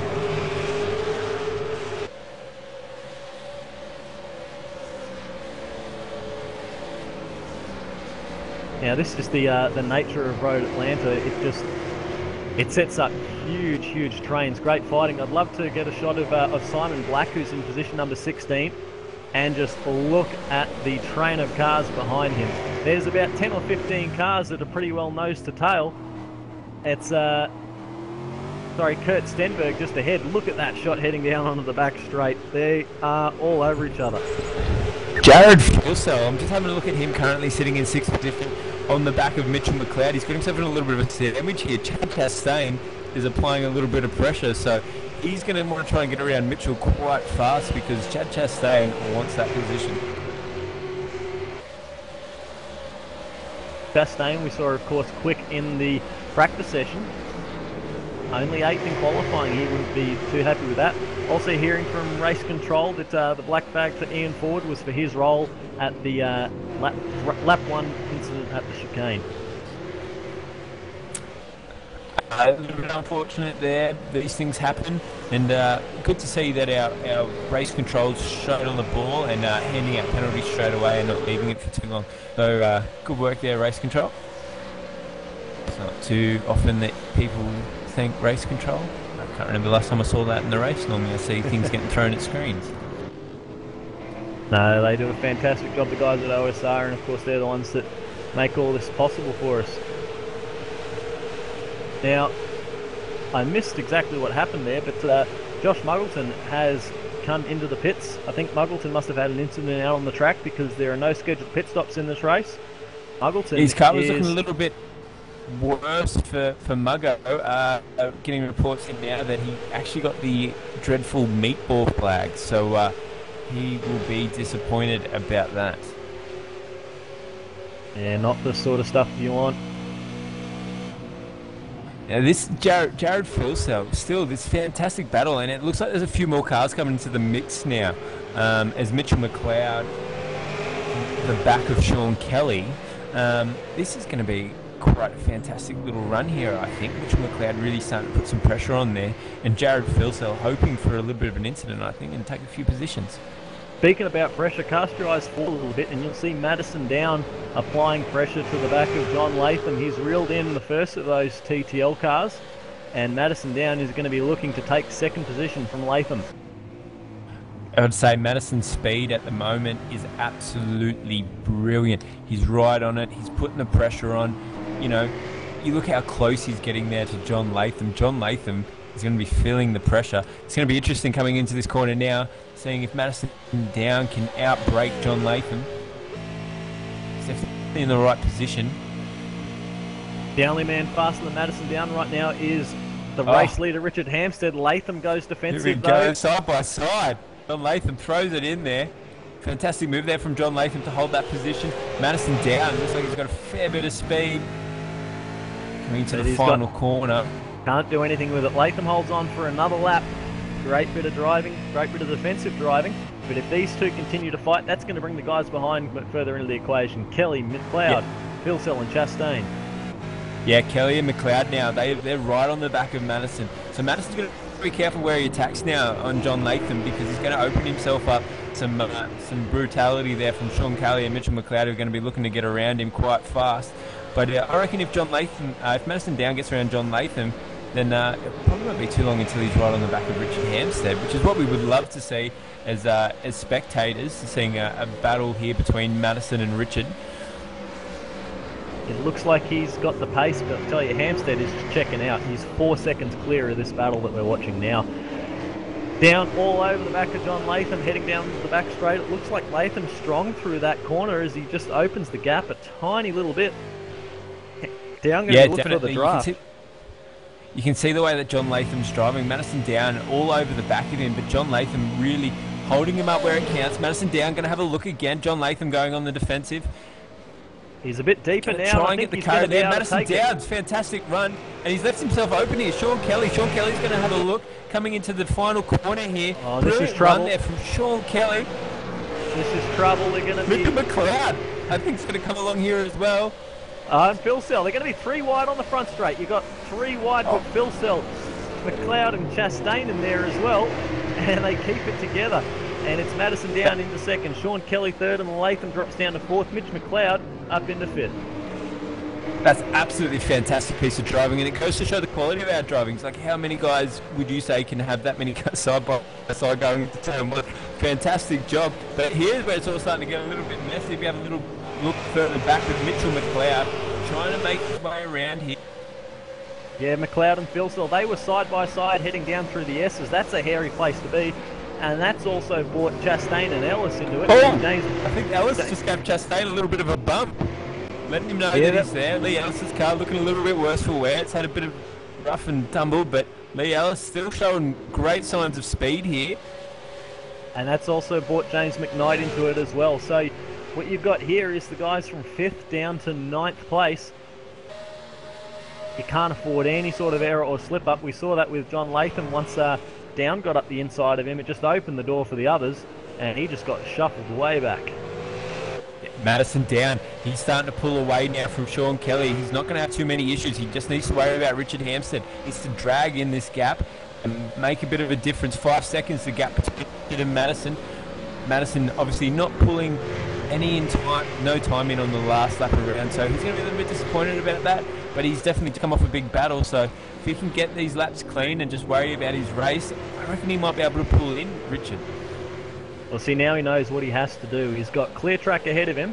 He was a 10th slower that last time by, but with that in mind, you can start working on finding the time to reel that gap in. John Latham's looking fairly strong. I think John Latham's got the speed here to get Sean Kelly, and is probably kicking himself that he not only lost that position to Madison, he's also lost out to Sean Kelly. So he'll be looking at hunting him down and getting that position back on the podium. Yeah, he just found himself in a bit of a tough situation there when he lost the spot to Kelly. But still, with a bit over 11 laps to go in this race, there's plenty of time for him to make that happen. Richard Hampstead still the race leader, 5 seconds clear of Madison Down. Hampstead's going to cross the line. We'll check the lap times and compare there. He does a 19.6 on that last lap, and Madison Down does a 19.7. So Hampstead is still very quick out in front. That gap still remains at 5.1 seconds now. Yeah, definitely. Richard's just still making that gap. I'm pretty sure the team's been on the radio to him saying, all right, Madison's in second now. He's got really no one battling with him. You need to push, mate, and keep this gap. Because if Madison can taste that he's starting to reel him in a bit, Madison's that kind of guy that will just go, all right, I can do this. I can just get a bit here, a bit there, and make this count.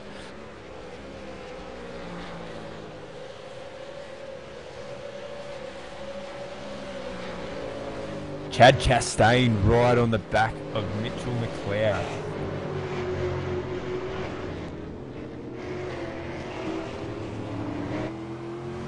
He looks like he's got a good run off that turn there.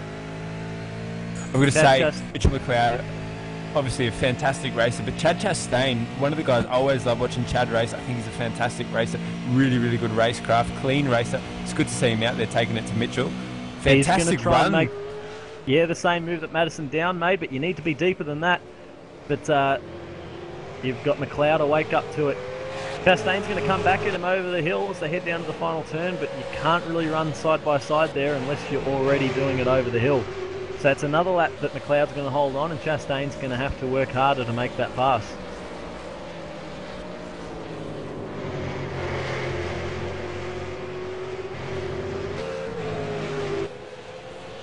Don't want to mention big trains of cars. Stephen Clark back in the field trying to make a move at the final turn. Can't do that though. He's in a big fight with Dylan Shepherd and Bruce DeCarvalho behind him. Yes, Stephen Sandman Clark currently sitting in 19th. Fantastic run so far from Stephen Clark. We should really, you might think 19th and be like, oh, that's, he's sitting 19th. He's not in the 10 or anything. What are we talking about? This is 19th out of, I'm not even sure how many cars originally qualified to try and get into this race. 40 cars. 40 cars. Yeah, 40 cars in here for round 3, but then we talk the Dev Series as well and add those cars on as well. So really we're talking about the 19th guy at the moment out of all the V8 guys that have tried to make these races. Brilliant to see Stephen Sandman Clark out there in 19th. Although we love having him in the box, it's good to see how well he can do. Side by side he is with Dylan Shepherd. But that's going to compromise the run off the back straight. This is going to make things very interesting for the guys behind, because I think that's Bruce DeCarvalho in the unsponsored Falcon. And just behind that, you've also got Sam Compton, who's carrying a big head of steam. We're going to have to watch and see what happens here. Side by side. Oh, that's a little bit awkward. Not the best of places to be stopping, but Dylan Shepherd manages to hold on. And this is exactly what I wanted to point out, is that you've got battles happening anywhere through the field. You've got, what have we got there? That's about 7 or 8 cars, all in the same shot on screen, and they're all fighting for the same position. They all want that position, and definitely a hard choice there from Sandman Clark, whether to attack or defend. Trying to get a mixture of both. As here you can see right now, he's like, yep, I can try and get this position, but I've also got to defend the one that I've got now, because if I leave myself open, Bruce is going to take that spot straight from me. Yeah, he bounced over the curb at the chicane a little bit, and that allowed the guys behind to close up, gave Dylan Shepherd a bit of breathing room. It's just the nature of this place. Battles come and go. It seems that people can close up at one section of the track and then lose it on the very next, and that's why I like this place so much. He's having a look at John Latham. He wants this position right behind Jared Filsell, Mitchell McLeod as well. This is going to get interesting. Jared Filsell, one of those guys who seems to find himself, the race goes on, he finds more and more speed, finds his little groove, makes it happen. Mitchell McLeod, though, is right on the tail as well, so this is going to be interesting. It's a big fight there. John Latham leading the train, Filsell 5th place, and McLeod in 6th. These positions could shuffle at any point. And again, this is not only to the racing, it's the style of track we've got here as well. Road Atlanta, it lends itself to this kind of racing where positions keep changing, switching. You can go, yeah, I've got this guy, and then next lap you've lost that position again. So fantastic race, fantastic racecraft from these guys. Everyone's kept their nose out of trouble relatively, except for the first lap incident we won't talk about too much. But other than that, everyone's been fairly clean. It's been fantastic to watch. Yeah, that's right. And I think that John Latham, he doesn't look like he's got the pace he had earlier. He seems to be holding on just through smart defensive driving, good racecraft. But Filsell is going to give him a big hurry up. You see how much he closes down into the chicane. It's a big margin under brakes that he cuts out of Latham's lead. Yeah, definitely. And we should also probably point out that I keep talking because I'm so used to the other format of races. This is the first race for tonight, as someone cuts across the grass there. This is the first race for tonight, so these guys are going to be getting used to their tyre wear because they're going to have to pit stop for the next one. So people are going to see how much speed they can last on 20 laps. So, you know, this is just only the start of it for tonight, really. That's right. As we say that, Richard Hampstead is still pulling away from Madison down. Fantastic run here from Richard Hampstead. Really, really got this place nailed down at the moment. And he hasn't seen much drop off on the tyres either. His fastest lap is a 19.2, and that last time he did a 19.8. So not losing much time. So perhaps we may just see a bit of a splash and go in the pits during that second race. Yeah, Richard Hampstead, I've got to say, from what we've seen from him in the past, we've seen a fair bit of racing from him. Even when his tyres start to go, he tends to still carry a fair bit of speed. Him and Madison Down, probably both are the two guys that I would think that, you know, can really, really handle tyre degradation. So good to see them out there and running. Fantastic. Richard Hampstead is just absolutely smashing this field at the moment, though. Now Leading from the over pole. 6 seconds. That's right, 6 seconds. He is the race lead, and there's 6 laps left in the race. It looks like Hampstead has got this one locked up, but for an error. But battles for the minor placings are still definitely on. Madison Down has position number 2. Sean Kelly in 3rd. That's the podium. But John Latham in 4th. This fight is definitely not over. And the guy that's putting the big pressure on him, that's Jared Filsell. And joining us in the commentary box, we've got his team boss. Thanks for joining us, Brooksy, and welcome here to Road Atlanta. You've come at the very, very right time because there's been some great racing. Yeah, thanks, Leo. Just got in from my Father's Day duties. Yeah, good little battle pack here between John Latham, Mitch McLeod and Filsell. Yeah, they've been at it for a number of laps. I was going to say, I obviously missed what has happened earlier. I'm sure there's some guys have taken pit stops. I'm just trying to get my head around what's happening on track at the moment. Not how it's working tonight, Brooksy. We've got this sprint race to start things off. No pit stops. It's just going to be a straight dash to the finish. And there's been a lot of quality passes, a lot of big intense action there. Filsell started in 9th, Latham in 2nd, and everyone sort of all come together in the middle. Once this one's all sorted, we're going to jump over and have another qualifying session for the second race. That one will have a compulsory pit stop. Sensational on road. Atlanta always brings out some good driving. I love this track. One of my favourites. There are a lot of the guys who are enjoying it tonight. Absolutely. It's something that sort of echoes through anyone you talk to about this place. They all enjoy racing it. They all enjoy watching racing here as well. But we have a look back, and Mitch McLeod is putting big pressure on Filsell, and it looks like James McKnight's trying to join the party too. Sorry, Jared Filsell, a little bit of a slip up there coming through the chicanes. So now he's got to deal with the consequences of that. Mitchell McLeod really, really wanting this position, putting a lot of pressure on him.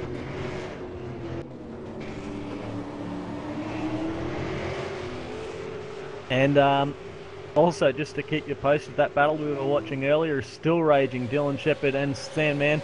Looks like Stephen Clark's managed to take the position. They've been at it for a couple of laps now. And nice gaggle of cars there following him around. What happens? That's the thing that's more interesting to me. We love to keep you to follow the action that you're bringing us, Sandman, but it's everything else that's happening around you too that's been fantastic to watch, because it seems that everywhere we look, there's people all over each other.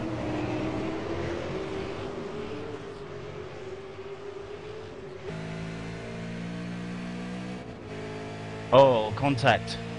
Back there, Matt Yeoman's engines are like a bit of contact at the hairpin. I've noticed a bit of contact on a few of the cars. Seems like it has been an exciting race. Absolutely, they haven't let us down. There was a bit of a shuffle up at the first corner chicane, but mostly it's been pretty clean. There's just been some door-to-door banging through the S's and through the through that bottom chicane. But very high standard of drivings that we're seeing tonight. But it's just the intensity of this place that really, really turns it up. Well, guys, but in there, I've got Richard Hunter. He's off just before the last corner under the bridge. Smoke pouring out of his car, and Tangent Jalalik just helped Matt Yeomans off at the end of the back straight as well on that previous lap. Yeah, I don't think Richard Hunter will be getting that car back out. But of course, he's got the next race to get himself back and going for. But it seems that it's all sort of going a bit crazy in this final sort of stage. There's 4 laps to go, and it's all starting to go wrong for a couple of competitors.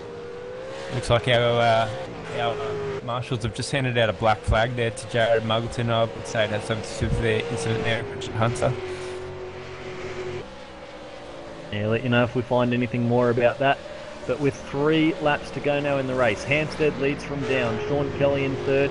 John Latham looks like he's stabilised that 4th position now, and he's actually reeling Sean Kelly in a little bit.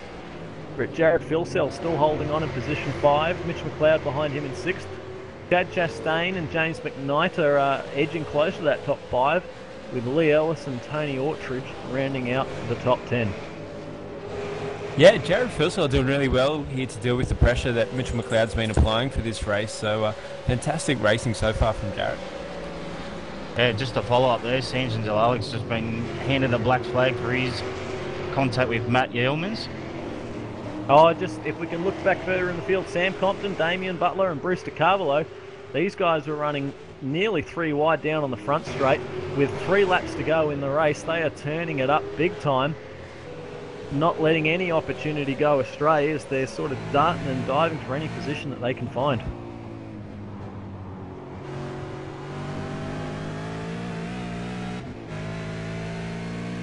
But the same can be said for pretty well anywhere that you look on this track. I think that Latham and Kelly, that's going to heat up now. They're going to have 2 laps to settle the fight for the final spot on the podium. Richard Hampstead's 7.5 seconds clear of Madison Down, so those 2 are pretty well clear. But how about Chad Chastain as well back there? Oh, massive slide by Mitchell McLeod. He's managed to hold onto it for turn 1. Chad Chastain was up the inside and got a little bump and they both went sideways. I don't know how Mitchell McLeod held onto that then. Certainly a hairy moment there, and Chastain manages to steal a position away from Mitch McLeod. McLeod was doing pretty well. They're putting big pressure on Filsell, but that's going to change things up. 1.5 laps left to go in the race.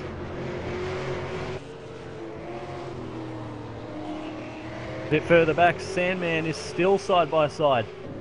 He just manages to hold off Richard Aylward heading up into the chicane.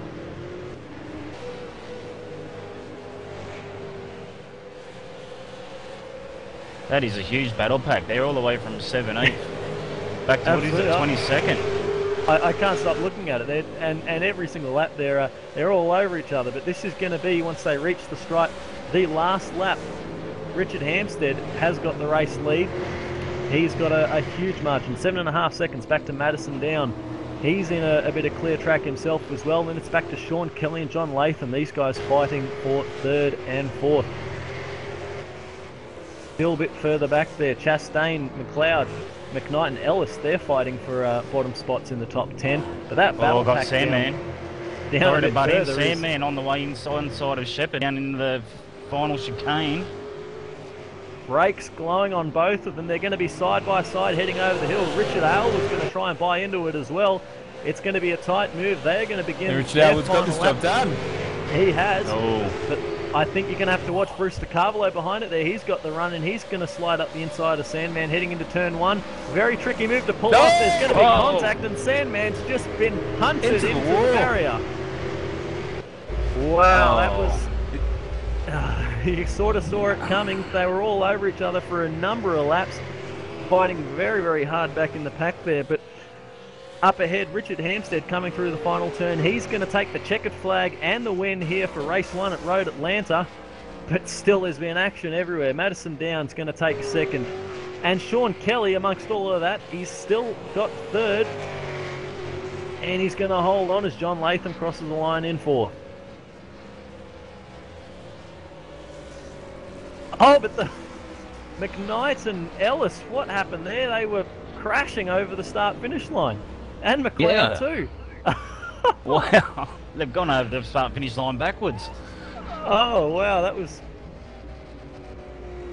I've got McLeod, Chastain, and they've crashed crashed on the stripe. That was...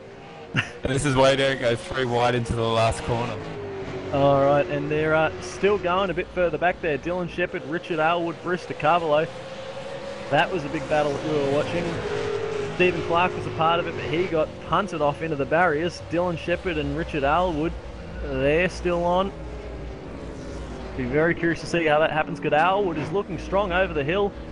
I don't think he'll be able to make a move at the final turn, but that won't stop him trying. And that was some fantastic driving from those guys. Oh, I'm glad I only got to watch 5 laps of that race. I don't think I would have been able to handle a full 20 laps. And what a 5 laps it was. And I tell you, that's just going to set us up for what's still to come, because of course that's race 1. We're going to do it all again in about 20 minutes for race 2. There's going to be a whole nother qualifying session, and then we're going to be at it for another furious fight here at Road Atlanta. I love this track. I love the way it races. A guy who's probably thinking the same is Richard Hampstead, race winner. He's probably the happiest man out there at the moment. Yeah, definitely Richard Hampstead. What a fantastic race from him. I was sure that Madison Down was going to start reeling him in, but he didn't. He just kept opening and opening that gap. Definitely a lot to fear there from Madison Down and a few of the other guys, how they're actually going to put Hampstead for the second race for tonight. It was tremendous pace from Hampstead. He was carrying a lot of speed and a lot of momentum into this weekend. You can see it, the gap, the race results on screen now. You got Richard Hampstead with the race win, 7.7 seconds clear of Madison Down. Sean Kelly rounds out the podium with John Latham in 4th, Jared Filsell in 5th, Chad Chastain 6th, Mitch McLeod in 7th, James McKnight 8th, Lee Ellis in 9th. Those 3 guys were spinning over the start-finish line. Tony Ortridge brings it home in 10th. Got Curtis Chipaway sitting in 11th, Greg Sharp 12th, Kurt Stenberg 13th, Brad Smith 14th, Simon Black 15th, Michael Cracknell 16th, Dylan Shepherd 17th, Richard Alwood in 18th, Bruce in 19th, Damien Butler 20th. You can keep going from there if you want, Brooksy. Yeah, we got Sam Compton in 21st, Jason Dickinson 22nd, A. Ford got 23rd, Baxter in 24th, 25th went to Philip Johansson, 26th Lance Perkins, 27th Martin Carroll, Sam Ann Clark with his incident cut down to 28th, Corey Preston in 29th, and Stanjan Delalic in 30th.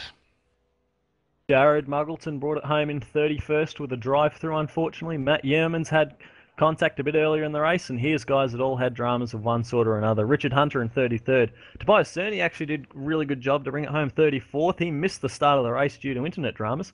Chris Dickinson 35th, Nigel Baines 36th, Heath Brennan 37th, with Craig Jones, Jake Burton, and Josh Muggleton all having dramas. Tell you what, guys, that was a fantastic fight. I've got to say, that was a fantastic race. Absolutely fantastic. And this is the opener.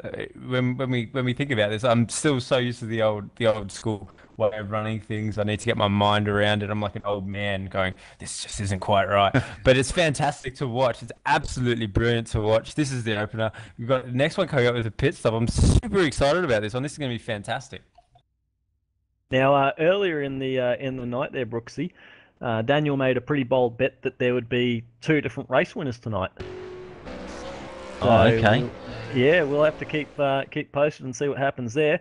But they've all got a pretty solid chance, because with a qualifying session, of course, Hampstead led from the pole, but with another qualifying session tonight, let's say the conditions are a bit different. Let's say that the weather's isn't exactly the same. Who knows what could happen? Yeah, exactly. It's Sorry, Daniel, I was just going to say 2 different winners. I mean, Richard Hampstead, that's quite a margin he opened up over Madison Down, 7.5 seconds. So I've got to put my money on Richard, the second one. Well, it's all right, because what the actual bet was, we probably should have said this to you before, is if I win, Jay Kennedy's going to spend the night at your house in the spooning position. If I lose, you get to spend the night at Jay's house. So, you know, whatever you prefer, Brooksy. Another one of those nights. Oh, very good. Sensational. But so with commentating for you, Daniel. Yeah, I'm sure people are already like, just get him off the air. But of course, they've got another race to go, and I'm sure that you guys are going to be looking forward to it, because that first one was an absolute cracker. Battles throughout the top 10 and further back through the field. That fight that you tuned in at with Brooksy, that was much bigger even at the start. It was pretty well from I think about 15th down to 23rd or 24th, there was just a train of cars just swapping positions the whole way through, and that's exactly the sort of thing that we love about this online Premier Series and the way the V8 Supercar racing really comes through here for us at V8's Online.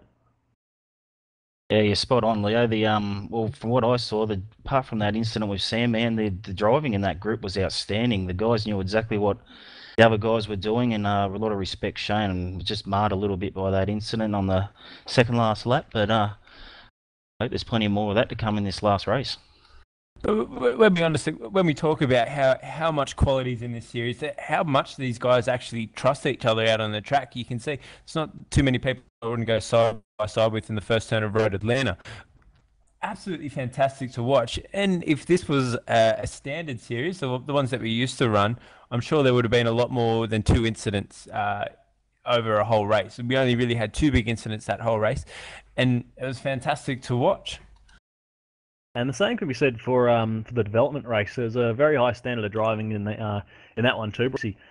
Not much in the way of big incidents. People were prepared to mix it up though, which is what I like. And I think that the OSR boys in the stewards office have struck a good balance, because you still saw car-to-car contact. There was a bit of door banging down the straights and down into the chicane, but you didn't see people really punting each other off into the grass, which is exactly the way it should be. They're allowed to race, and they're racing hard, but they also know that they got to keep themselves in check and not just go punting people off into the barrier. Exactly, yeah, no, exactly right. Yeah, it's something. Well, you guys know it's something we'll be chasing with this series. The threat of the stewards there. So you can't go too crazy, but you can still race hard, and the stewards know that guys are racing. So that's exactly the formula we're after, and looks like it's working out. Did win the development series race. I'm not even up on that at the moment. It was Mark Warmington who won that race. He started in second, got the jump on the field, but once again, quality of racing. It was very, very exciting. Henry King started in about position 11 or 12, charged all the way through to be challenging for the lead at the end. And once again, just position swapping back and forth, and a lot of just good quality.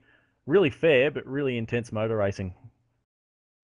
Henry King did an awesome job in the development series race. Actually surprised that we didn't see more people trying to really outbrake into that, coming into those final chicanes there at Road Atlanta in the main race than what we did seeing Henry King do in the Dev series. He definitely had that figured out. Yeah, it was just big moves under brakes there, and hopefully that everything that the people have learnt from this first race, they'll be able to apply on now into the second race. Everyone having fresh tyres for after a compulsory pit stop is going to be a big thing, and it should be very exciting to see how it all turns out. Oh, I'm happy for Henry. Obviously, coming from part of my team, does a lot of practice. So I'm happy for him to get a podium position. Be pretty stoked with that. One thing that we haven't said in regards to what today is, Happy Father's Day to all the fathers out there. How was your Father's Day, Brooksy? Busy, man, like Christmas. I got shouted out for breakfast, mate, and then saw the father-in-law, then saw my father, and just got home now. So pretty busy day, but yeah, it's all good, mate. Did you at least get a beer? I got a few beers, mate. Yep. Well, that's all worthwhile then. Glad I'm up here and not driving, put it that way. Well, Mitchell McLeod could almost... Actually, this is probably why Mitchell McLeod, getting a little bit sidetracked here, is driving so well. He's probably not drinking as much as what he used to. So, cut back on the drink a little bit, driving skills improve. This is probably why they say don't drink and drive. And do not drink and drive. Mitchell McLeod's a good example of that.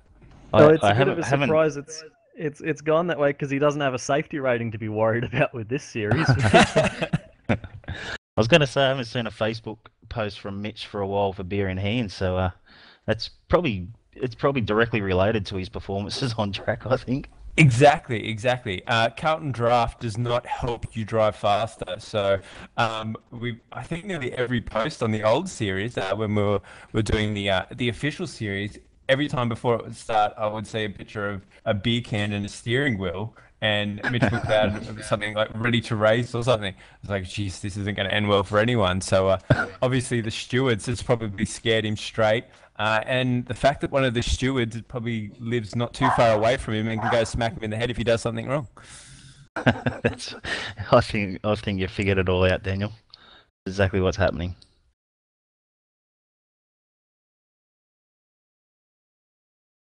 We've all seen Jay Kennedy in a bad mood, huh? We don't really want to anger that bear.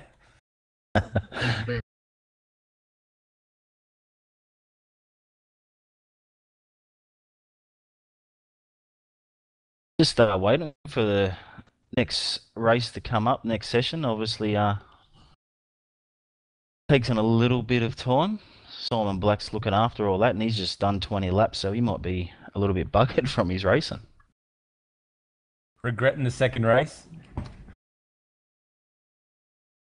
Got to take my hat off to Simon Black. Probably one of the main organisers behind this series. He's got a lot of good help there, obviously, but he puts in a hell of a lot of time, and for him to actually get out on track and be competitive is quite good, I thought.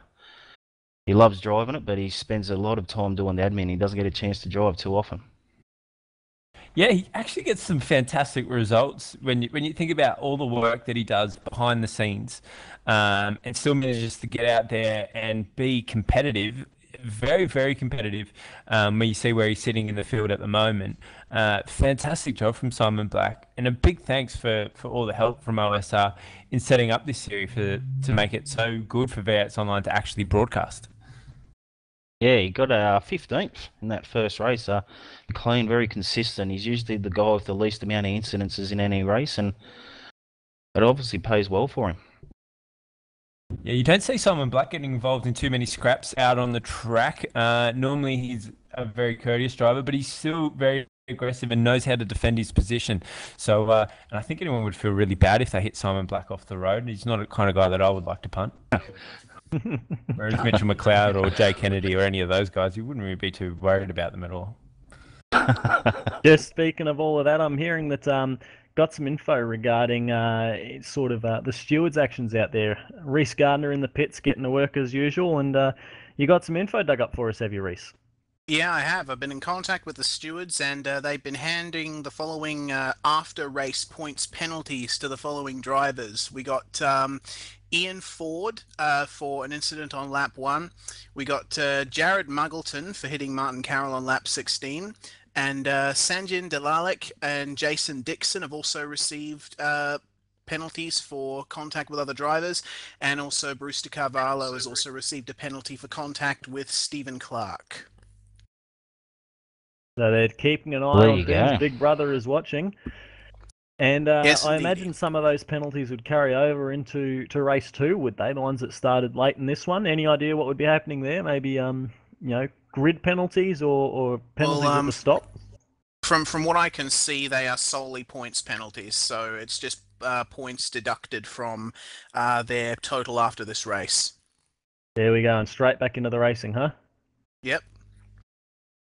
I'm looking forward to this, certainly. Absolutely. You're going to be busy as well in this one because there is going to be a compulsory pit stop. I would expect, just from what I was watching there wouldn't be any tyres, Reese, but maybe fuel or something along those lines, I think. Yeah, true. I've been in contact with a couple of guys running teams, and I have been told that one of them is looking to pit his guys about halfway through the race, so running a bit of a conservative middle-of-the-road strategy, but the leaders will dictate when the pit stops happen if they end up pitting earlier. And traffic, too. We saw that there was...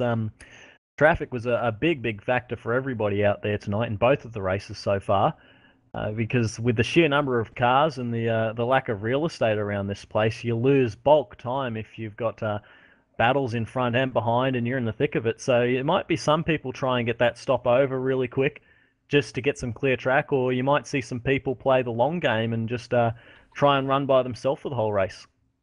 Yeah, certainly. It's going to be quite a point of contention. I think an aim for a lot of drivers is going to be making sure that they actually get out of their pit stop in clear air and don't get held up by too many people. Because, as you said, Road Atlanta is the kind of circuit where it's not really good to be stuck behind someone for too long. So we'll see what happens in the race, definitely. That's right. And the session for the second race has just gone live. So there will be a short 10-minute practice session for the drivers to get themselves familiar again, because, of course, who knows what the weather is going to be like in that one. It's going to be very interesting to compare the times for this race and the next, see if there's any difference. There will be another 15-minute qualifying session, and then there's going to be another 20-lap race, but this time with that compulsory pit stop. Another thing I might touch on, there was plenty of heated discussion over the drivers' radios towards the end of that race. And these guys are going to be probably blowing each other straight away. Maybe hot heads haven't got time to cool down and see plenty of action again. I think if these first two races are anything to go by, there's going to be a lot of very, very intense racing. I think the drivers know that this is a place you can really race hard, pass and be passed. There's just a lot of opportunities. The track just sets it up very well. I like the way that people being out braked in the chicane are able to then come back at the passing car over the hill. And then, of course, if you can run side by side through that first turn, that last turn, you've got to watch out for people behind you as well, because they're going to come on with a big run. It's just a great, great circuit for racing here. And guys, I've just got in the session. Sorry, I was going to just butt in there, Daniel. It's very overcast. The clouds moved in. It's very overcast in this session, and Richard Hampstead's nearly completed a full lap, while the next guys are only just leaving the pits now. So he's on a mission tonight, Richard Hampstead. Going for the double. Now, Daniel, you mentioned having not been sort of just still getting used to what's happening here in this online Premiere series, something that the drivers are having to come to terms with, which is very interesting. And as you mentioned, something anyone who's lucky enough to be a real-life race driver has to contend with. That's the changing cues for braking and the likes from shadows. It used to be in these sort of sims, of course, that you'd just sort of find the shadow from a tree or a bridge or something, and that can be your brake marker. Can't do that in real life, of course, because you'll find yourself in the fence in 15 minutes when the sun shifts, but that's something else that happened to them last week at Watkins Glen. They went into the race and the weather had changed. Next thing, the brake markers are in a completely different spot. And the clouds too, I think, are going to make the track a bit quicker as well. Yeah, definitely. This is such a cool element to add into what we're doing here. And as we see more and more stuff get added to the iRacing services, there'll be more and more changes. But this here, where it's overcast, the track's probably a little bit cooler. You could probably get a better speed around this here at the moment. But having to rethink where all your braking markers are, how much grip you've got underneath the car, how hard you can brake, completely changes everything again. So fantastic to see it out here and just to completely stuff with people's minds. And that's what I like to see. I like to watch people scramble. That's exactly. Bring on rain, eh, Daniel? Can't wait till they bring rain into this service. Oh, rain's going to be just amazing. I can't wait to see rain. I can't wait to see the time that we get just a little sprinkle of rain, just, you know, a few laps into the race and people trying to make the decision whether they're going to come in and pit or if they're going to stay out and try and brave it for a while, and hopefully it calms down. That's going to be brilliant. But a massive job here for the iRacing guys to keep adding what they're adding into this service, and that's the best thing about it. It continually changes, it continually evolves, and it's absolutely amazing. Another guy I'm watching here, I didn't notice he finished well down the order in the first race. Josh Muggleton, back from his GT Academy where he had a huge amount of success. Good to see him back out in the V8 Supercar. Yeah, great to see Josh Muggleton out there. Fantastic. Obviously, a lot of guys following him from everything that was happening in GT Academy. He did a fantastic job, represented Australia really well, and sim races. And fantastic to see him out there again and taking it to it. Obviously, trying to get used to the beast again, because this is a completely different car to anything else that you drive. So he's still trying to get his head around it, kind of the dice didn't roll his way in the last race. So, but definitely one of the guys to watch. Yeah, most definitely. We know what he's capable of from the online official series. Yeah, definitely. Love Muggo's work. I just wanted to give a quick shout out before. I was meant to say this before about Reece Gardner. I haven't had a chance to catch up with him or commentate with him in a while. But if anyone hasn't had a chance, we should put a link up on our Facebook. You need to check out his YouTube channel. I actually watch these videos all the time, and I've shown a fair few mates because they absolutely crack me up. I think there's a bit of language in some of them, so don't show a couple of them to your children. But over and all, they're fantastic to watch. So if you get a chance, head over and check it out. /Southpaw Racer, I think it's the YouTube channel. Absolutely love it. Yeah, Thanks for the plug, Daniel. Great. That's all right. I love it. It's absolutely fantastic. Cracks me up, especially the Richard Burns rally ones. They're fantastic. I love watching you go nanas over trying to get a car around one of those tracks. It's a lot of fun making those videos too, and I do appreciate the attention that I get from them. It's certainly something that I really love doing. Well, you're getting a bit of wider attention on that educational video about Spa, Eau Rouge, and Rodillon as well. Oh yeah, certainly. That came as quite a surprise, having Jalopnik and WTF1 share that video. That's become actually the highest viewed video on my channel right now, which is quite surprising.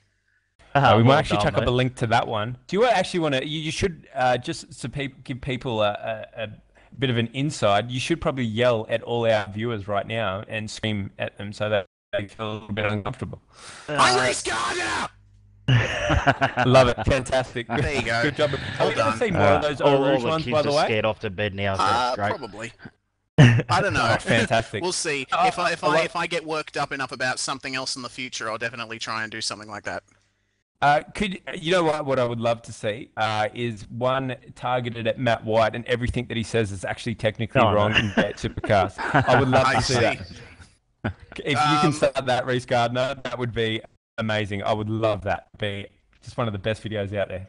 I'll think about it. Do it. I'll have to catch up on my V8 Supercar viewing, actually. Regrettably, I haven't watched the series all that much in real life because of other commitments over the weekends and stuff like that, but I do really want to start viewing it as much as I view the content on V8s online. It's still pretty alright here, isn't it? That's the main thing. Oh, certainly. Hey guys, More than just all wanted right. to draw your attention in this practice session. There's a lot of crashing happening. I think these guys have just gone nuts, actually. I'm actually sitting here watching and just seeing cars, bit of smoke here, a car into the wall there. What's going on here? That's all I'm seeing. So far, what have we got? There's they've been going for 9 minutes. Only 24 guys have set a time, and they're not that quick, which is a bit of a surprise given that you would think the overcast weather would have helped out a bit. Again, probably trying to rejudge your brake markers with the amount of blind corners and stuff here that's at Road Atlanta. Just a quick question, because I'm a little bit unsure.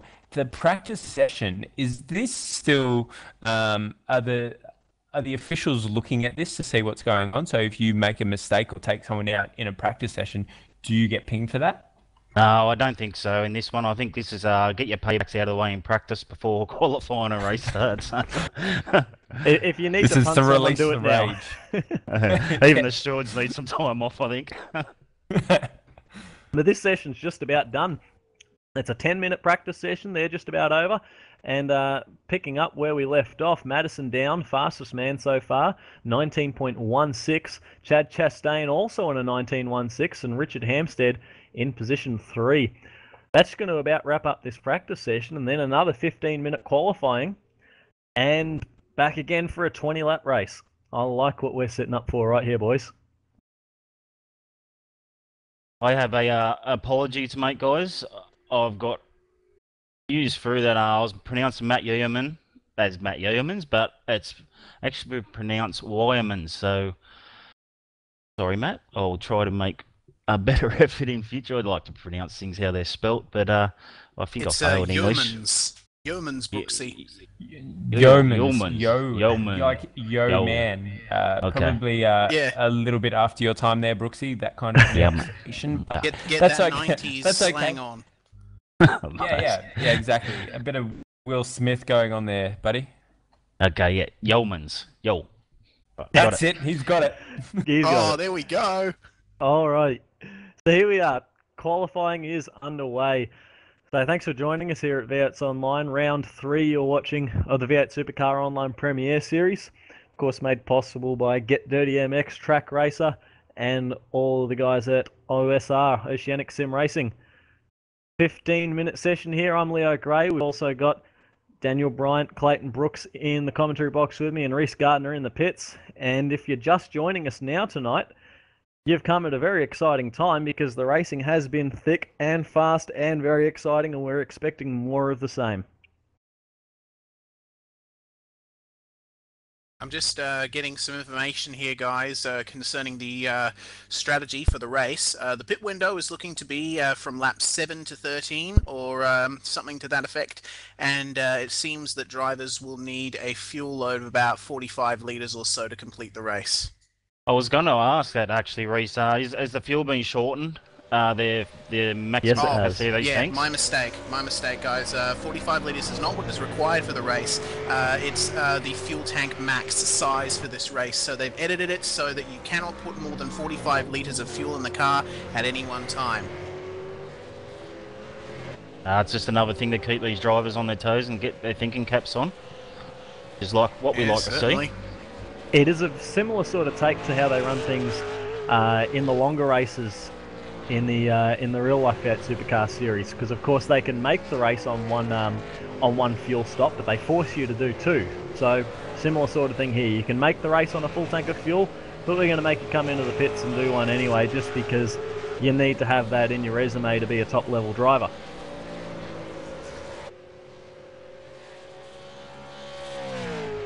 I think it's Richard Hampstead's the first guy on a flying lap here. He's making his way down the back straight, heading into the final chicane. Been a clean and tidy lap here from Hampstead. Just the momentum this guy's carrying is very impressive. 2 consecutive pole positions, 2 race wins on the fly as well, and he's going to look to make it 3 in a row in both those categories. So the marker to kick things off is going to be an 18.9. That's a very quick time for Richard Hampstead. Pole position in the last session was an 18.77, so he's not far off.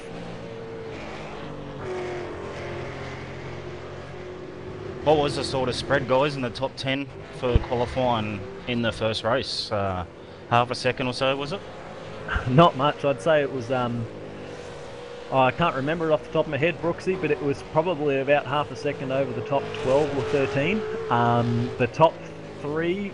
Actually, there was only 2 or 3 guys that were in the 18s, but from 4th on down, probably 4th to 20th were within half a second, 7 tenths. I think I worked at the top 35 cars were a second and a half. Sensational. Ian Ford jumped into 3rd there with a 19.201, a sensational time from Ian. And Chad Chastain well on the pace too, 19.0. So you see already the times are very close. But what it's going to be about is if anyone, or just how much time these guys can pull out of these changing conditions. The overcast weather is going to be a big thing. The track looks like it's a little bit cooler, but no wind compared to what we had before.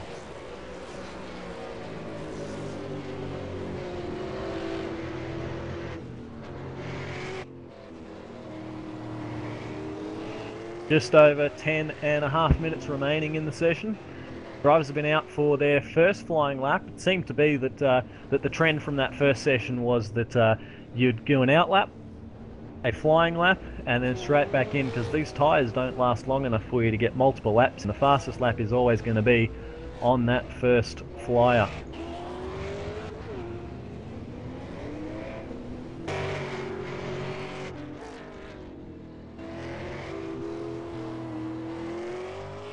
Yeah, as most guys have done one flying lap, we've got Hampstead sitting on pole at the moment, followed by Chastain, Ford, Phil, Baines, Ellis, McKnight, Chipaway, Latham, and then Brad Smith, and that's their top 10 at this, after their first flying lap, so to speak. currently 26 drivers to have set a time, so there's still a couple more out there that need to get on the board, get themselves as close to the front of the field as you can reach.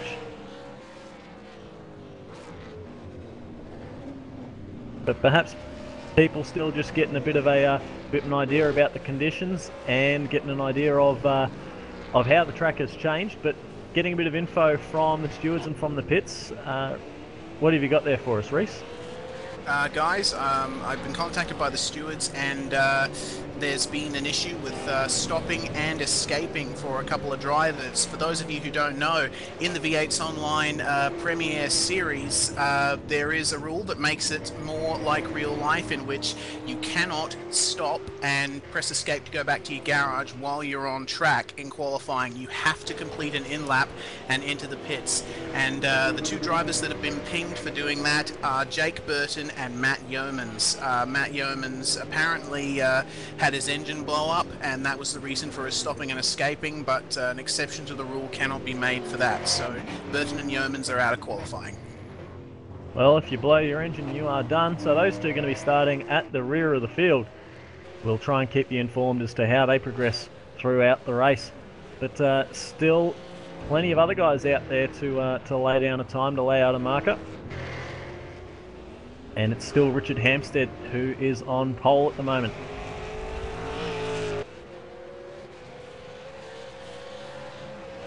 So Daniel is still thinking there will be two different race winners, or? Oh, there's still 8 minutes of the qualifying session left, so anything can happen from here.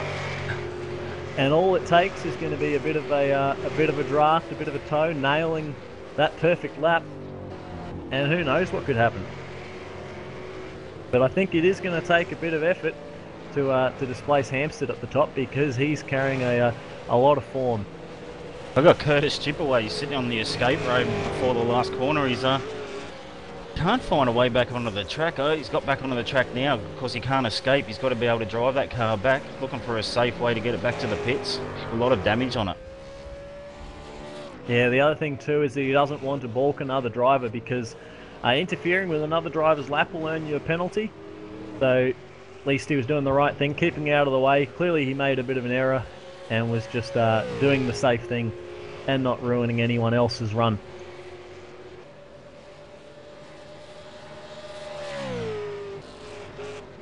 But Richard Hampstead, still the pole sitter, he's just lowered the marker by another 1/10.5. He's moved that down from a 18.96 down to an 18.81. Yeah, he's and on he's fire tonight. Still the only man in the 18s. I think Martin Carroll jump up into the top 5.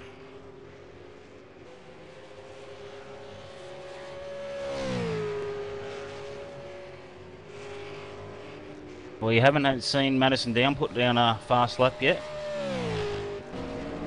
Expect him to feature somewhere up there in that top 5, of course. Yeah, there's still a couple of guys out there that probably have got a bit more time to find. There's 35 that have set a flying lap, although Sanjin Delilac is 15 seconds off the pace, so he must have had trouble on his flyer. Then there's the two that have been excluded from the session, Burton and Yeomans. Madison Down hasn't yet set a time, but yeah, he's out on track now. He's on a fast lap now. He just went past teammate Josh Muggleton.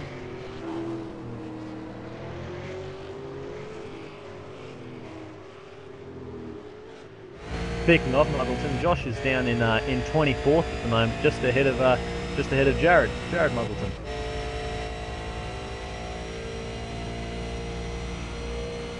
I think we'll see that change a bit later as they both move up through the field. But Madison Down is on a flyer. He's looking pretty tidy as he heads down through the chicane. Started at the pointy end of the grid for race 1, and he'll be looking to do the same, but into the pits he comes. I'd say he probably ran off the track, grazed the wall somewhere. Of course, the only times that are going to count are going to be times that are clean laps. There's no running off the track, no perhaps gaining any advantage by running a few wheels off into the dirt or over the white lines.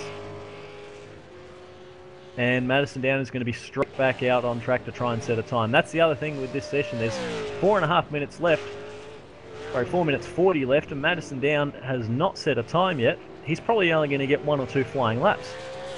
I tell you what, Leo, the most exciting part of this track at the moment is the pit entry. Guys coming into pit lane, practicing their pit entries are crazy. They're all coming in there sideways, locked up, trying to find the quickest way in. That's going to provide some action, I think, during this race. That's right, and this pit entry isn't the easiest. We have seen in our Monday night races that we used to broadcast, I've seen more than once a driver looking very strong in a race have it all come undone just by grazing that wall on pit entry. It can ruin your race in a hurry.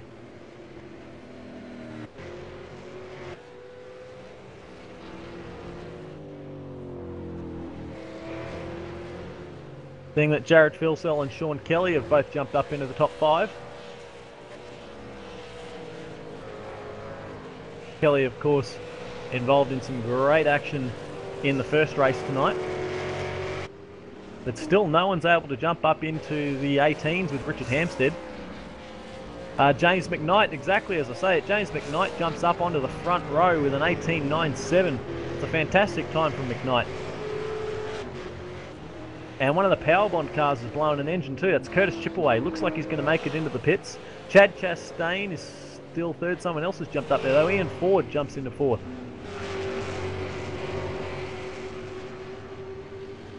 Another one I'm a bit surprised about. John Latham is all the way down in 14th place. He started on the front row and was looking set for a podium in that first race. Of course, another guy, Sanjin Dalalik, he's languishing all the way back in 36th position. Trying to put a lap down, but he's just having these little off tracks which are causing him a lot of dramas. Yeah, that's got to be so frustrating for a guy like Sanjin. He's got pace, he just can't put a clean lap together.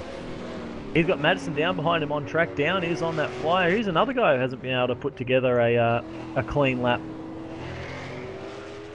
But he's coming down the back straight now.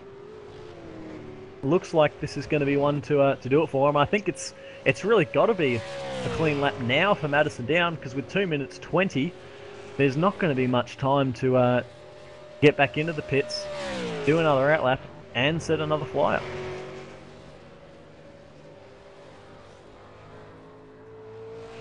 So he's rounding the chicane now, coming up over the hill, and he is going to stay up, come around that final turn. Let's see the time set by Madison Down and where it puts him on the grid. It's a 19.145. Madison Down to P4.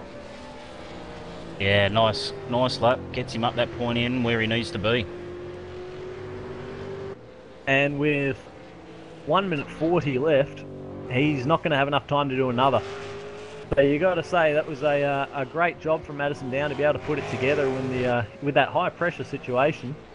Because if he sort of muffed that lap up, there wouldn't be any other chance to get it done. That's exactly right. I love the pressure that it puts on these guys. Rightio, so coming to the closing stages. See who's on a flyer, who's out to set a quick time there. I'm watching Sean Kelly at the moment. He's got teammate Damien Butler behind him. Kelly's currently 8th. Butler's 21st.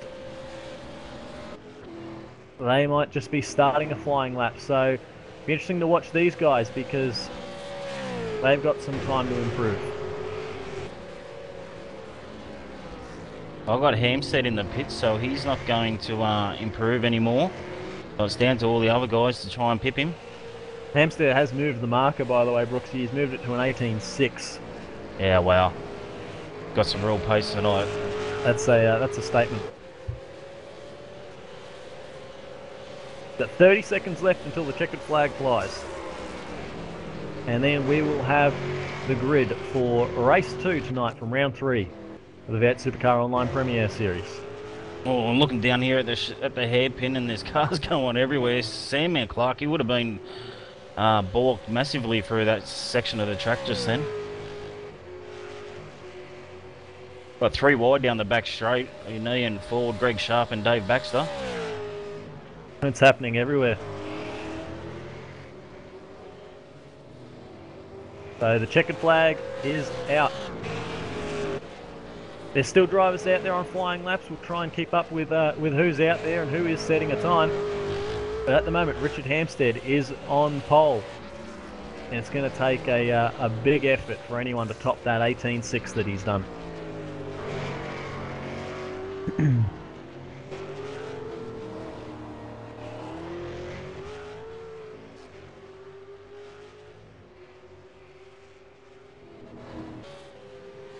Well, as it stands at the moment, we've got 37 cars covered by pretty much 2 seconds. That's how close this field is. A couple of tenths would move you up quite a margin. Absolutely, and it's really that those first two that are in the 18s, Richard Hampstead, James McKnight, Madison Down. Madison Down manages to jump to the front row with a 19.2. I didn't think he'd get another time in. He must have done that on the. He's done that on the third lap on his tyres. Yeah, he has. He went out, did a 19.1, cooled the tyres down, and then pumped out an 18.9. Sensational driving. That is very impressive. So it looks like there's still a couple of guys just sorting out the final positions, but for the most part, I think we are all set.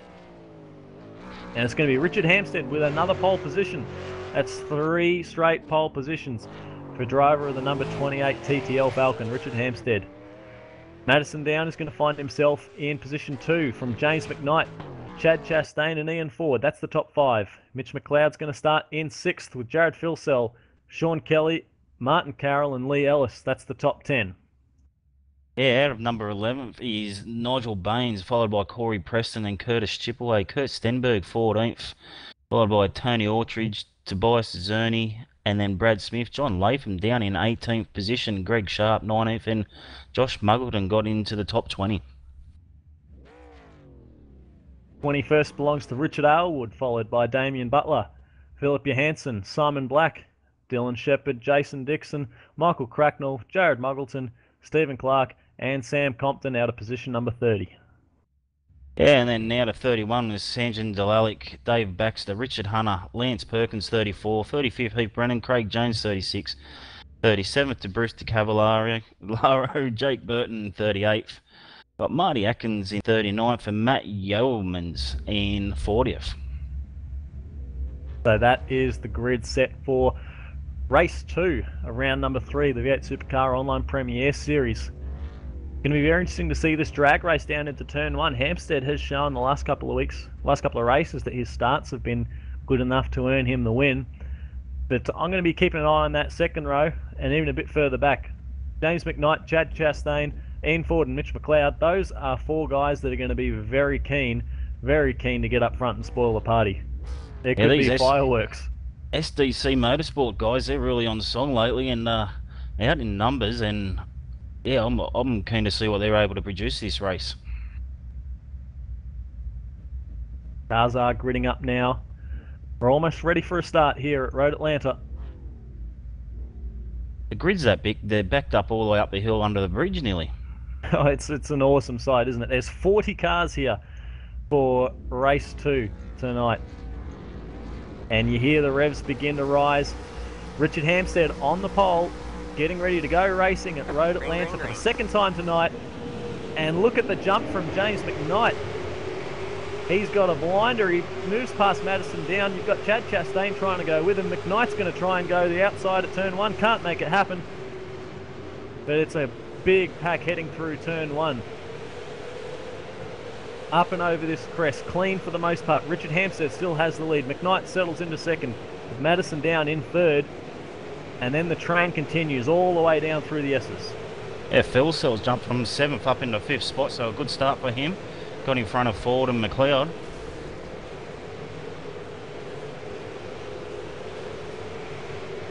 Hampstead's already pulled a gap, half a lap. He's probably pulled a couple of car lengths over McKnight already. And what happens between those two that are in second and third is going to be crucial, because if they start fighting, that's just going to make it easy for Hampstead. Here you see the train snaking its way down the back straight. You've got some guys 2x2 a bit further down in the pack. Looking at, I think that's Sean Kelly. Sean Kelly's going to go in a 3 wide situation, but he's just shut the door on one of the Powerbond cars. I think that's Curtis Chipaway. I love the way that they have to fight heading down into this chicane. There's Kelly tries around the outside of Martin Carroll. Martin Carroll's got the line through the first part and Kelly relinquishes that position. And he has got Curtis Chipway all over the back of him now. Yeah, Chipaway is putting big pressure on Sean Kelly. But back up the front, Richard Hampstead's going to cross the line. Lead lap number 1. James McKnight's keeping him company in position 2. Madison Down in 3rd. Chad Chastain, Jared Filsell rounding up the top 5. Oh, Ian Richard Ford's Elwood. top 6th. Sorry, buddy. Richard Elwood has had a massive moment on the main straight and he's managed to hold on to it. He's lost a few positions. As I think that's Hillcar's another going off back in the pack. Yeah, Baxter, I think it was from the Redback Racing. Very impressive to see that for the most part we've been clean throughout this race. Richard Aylwood is looking like he's able to get back up to speed, but he's dropped all the way down to 26th.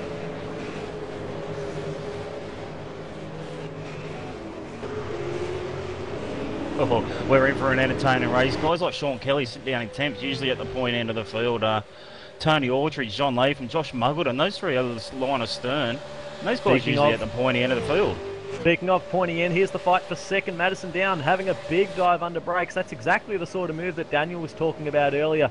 That's what Henry King was pulling on him all in the development series race, and Madison Down moves his way into second. This is the race that we're hoping for in that first event, but now he's got 18 laps to try and close that gap, and he's only got 1 second between Hampstead and Down. Let's see what happens in regards to pace with these two.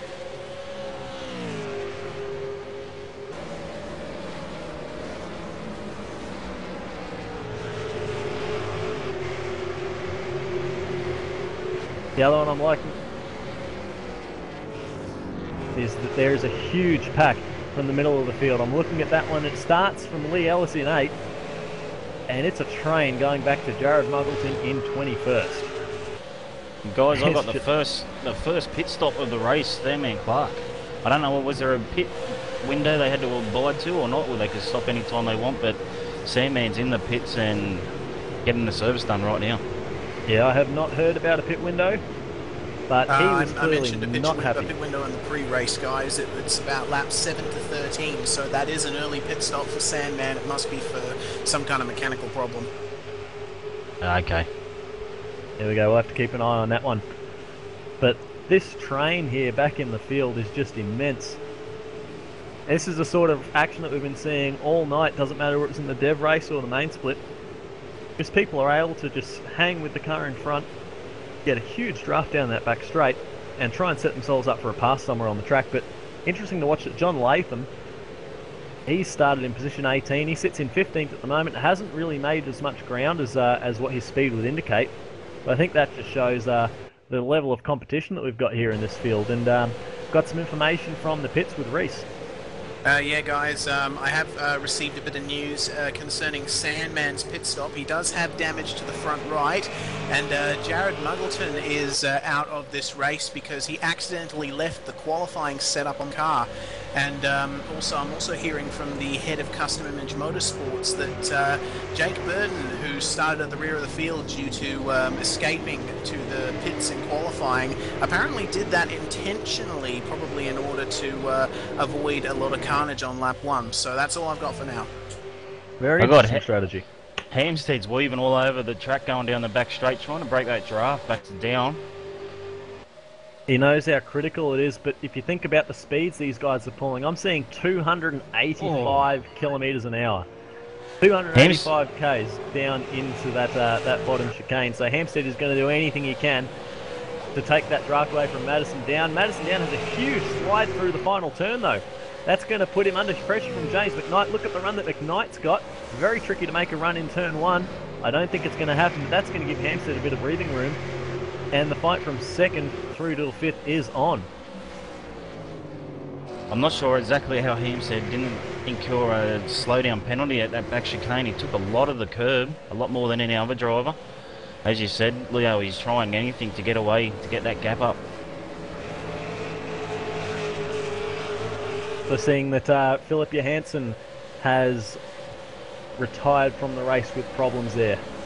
And Martin Carroll has also made a pit stop for one reason or another. Very interesting to see when it all happens. I think that this time by, Hampstead has got enough of a gap that he won't have to worry too much. He's going to have to watch the way Madison Down handles his race pace though, because even with the trouble that Down had on that last lap, he was only a tenth slower, but he looked like he lost the bulk time in that final turn. Well, we're 5 laps in this battle back in 16th, 15th, John Leaf and Tobias Journey, Damien Butler's in there, so's Nigel Baines. These guys are going off. They're swapping positions that much every lap. This is exactly the sort of stuff that... Whoa, Damien Butler, huge slide heading into the last corner. Oh, and he's going to be under big pressure. I love the run these guys get behind. Whenever someone messes up the final turn, they really pay for it. And turn 1 is tricky, very tricky. And this run over the crest into turn 3, turn 2 and turn 3, that's a real hot spot as well. Of course, Brad Smith and Simon Black sitting behind them guys. Simon Black looks like he's got speed on him. Had a little look up the inside of Smith. Now we should mention, Reese did say that pit window perhaps lap 17 on. It's lap 6 right now, and there's a couple of guys that look like they've dived in earlier. They've got Sean Kelly made a pit stop, 9 seconds, so that's a squirt of fuel there. Kurt Stenberg also. So there's a couple of guys that are starting to make those moves. But still, Richard Hampstead stays on track out front. He's going to come around to complete another lap. And we're going to begin lap number 7. We'll check the gaps because that time by Madison Down was quicker than the leader, but only by a tenth, and Chad Chastain pits from the top 5. So he's really the first of our front runners. Lee Ellis in as well. And as the guys start to make their pit stops, we've got Sandman in the commentary box with us, mate. The race didn't go the way you planned.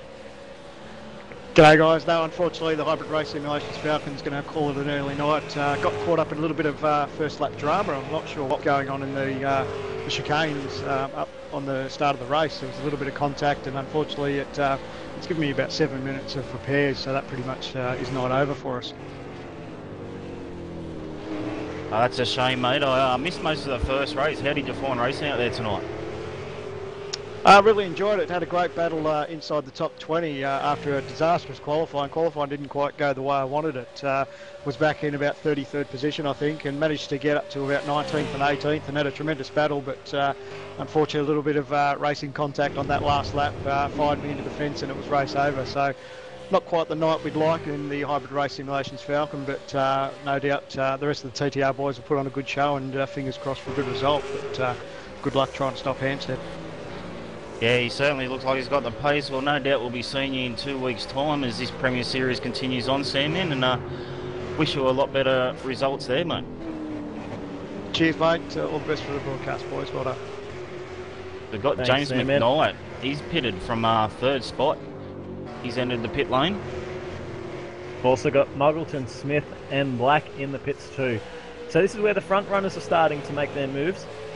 The first one was Chad Chastain. Hampstead and Down still remain on track, and they are trading lap times, boys. It's just a tenth here and there. The gap is still remaining at about 1.2 seconds in favour of Richard Hampstead. And a little bit further down the track from those guys, Jared Philsall hasn't been able to shake Ian Ford or McLeod. They're still hanging on there, so it'll be good to see how this battle plays out. Mitch McLeod is getting pretty close to Ian Ford in that Demidov Falcon. This is the sort of situation where you see the draft come into play. I think that McLeod could be saved by having a car in front to give him a tow.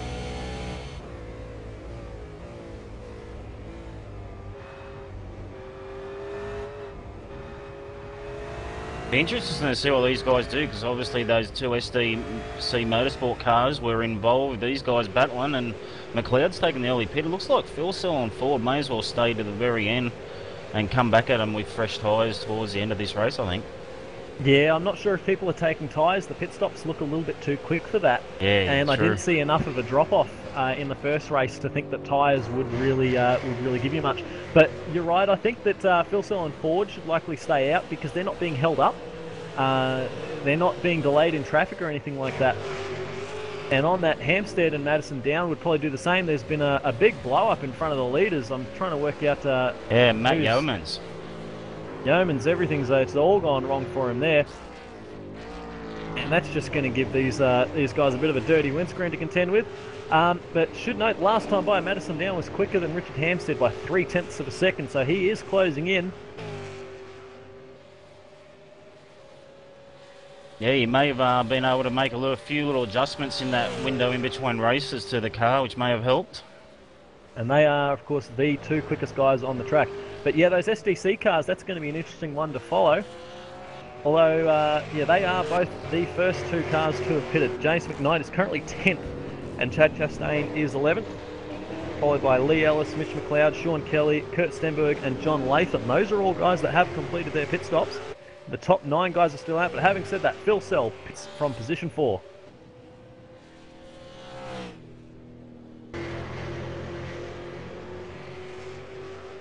And as we mentioned, the gaps just on that lap, Hampstead beats down by 0.4 of a second, so they're trading it lap after lap. Another point to note, McLeod had a very long pit stop compared to others, 14 seconds. McKnight and Chastain both had 11.3, where a lot of guys are only having around 9 seconds. Phil Sell only has a 9.5 second pit stop, so by rights he should pull out just in front of these guys. Oh, he's going to come out. It's going to be close. It's going to be very close. Those two SDC cars are coming on strong, but I think Philsell has managed to jump them, and that's going to be a change for position in favour of Jared Philsell, because those cars were in 3rd and 4th.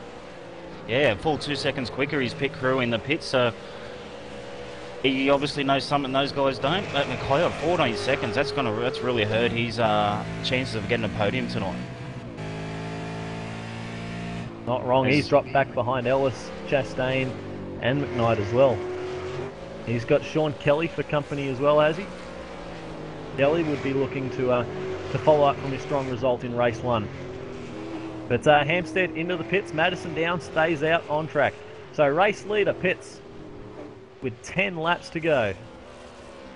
Now these pit stop times are going to be critical. We've seen it make a difference already for Phil Sell, Chastain and McKnight. So with Richard Hampstead in, is going to be the real telltale. He had a pretty big gap over the cars behind. It was about 3 seconds, but a 12-second stop for Hampstead. Yeah, long stop. Team boss Ian Travis, he's getting all excited here. He thought it was on, but that may have very well just handed Madison down the lead. That was a long pit stop. It was a very long stop, and he's going to come out in traffic as well. Hampstead is out behind Heath Brennan. Yeah, if I was a team spotter, sorry, I'd be on the radio to tell Madison Down to stay out as long as he can to avoid some of this traffic. Yeah, the lap times are going to be critical. We've got some news from the piece with Reese. News from the pits guys. With Reese. News in the pits, yes. Yeah. I have received some news from TTR. Madison Down in he comes, but we'll see what happens with his pit stop, because other members of the TTR organization have had nightmares for their pit stops. Josh Muggleton forgot to uncheck his tyres when he was taking his pit stop, so strategy was out the window for him, and Damian Butler overran his pit box. So we'll see what happens here with Madison, see if the current TTR curse doesn't hit him either. Looks like a fairly regulation pit stop for him right now, but of course we'll see what happens. I might receive a message when he's halfway around the next lap that he might have had a bit of a mishap, but we'll see. Well, Hampstead is coming to turn 1 now. Madison Down is leaving the pits, and it is going to be advantage Hampstead, but that gap has closed. You should see it on screen now. They're heading down through the S's, and Richard Hampstead is going to retain the race lead. It was a 12-second pit for Hampstead, but it was an 11.7 for Madison Down. So you can see that those slow pit stops, it would have hurt you. But they both were slow. Jared Philsell with the quick team at the moment, 9.5, and Kelly did a 9-second stop. But yeah, I'm not sure if Reese is able to get on top of why Mitch McLeod had a 14-second pit stop. I'm not sure if you're able to get onto that, Reese. I'd be interested to know why. But I don't know, these SDC motorsport cars of James McKnight and Chad Chastain, they don't seem to be able to encroach on fuel cell much these last few laps. No, which is very interesting given the pace they had early. They were looking very strong, both running in the top 5. We see Ian Ford and Curtis chip away into the pits. That's going to leave Tobias Cerny as the only driver still to pit. He's the last man out. He's going to assume the race lead this time by.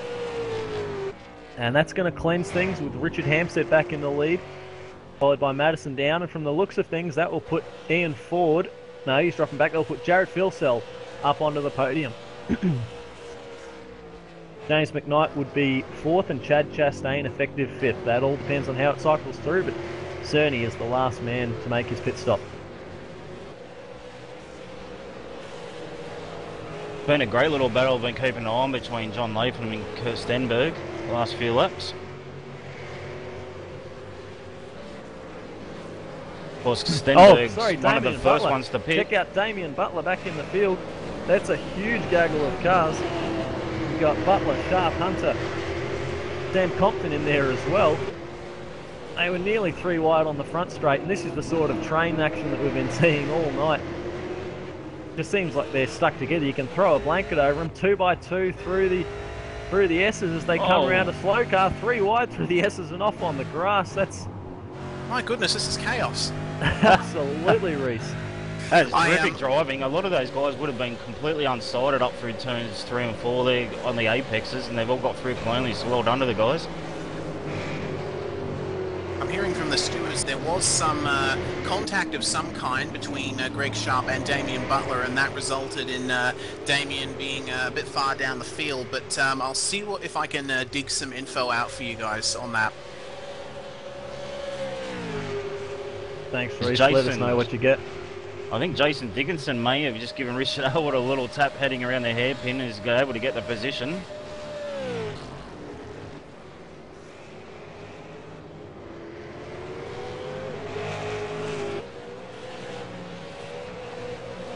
Now these guys are fighting hard down 28th and 29th.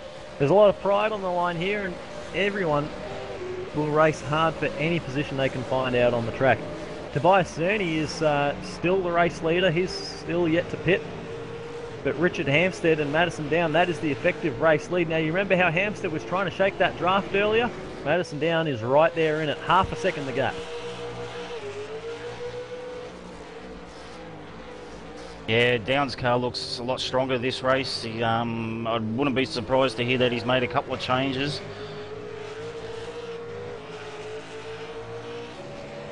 Cerny remains out, and at the stripe there is half a second between Hampstead and Down. Madison Down was 0.2 of a second quicker on that lap, and he's now within draft distance. So he will be getting a tow down that back straightaway. He will be closing up on Richard Hampstead, heading into that chicane every time, and he's going to be setting himself up for the big dive under brakes. He's got 6 laps to try and make a move happen.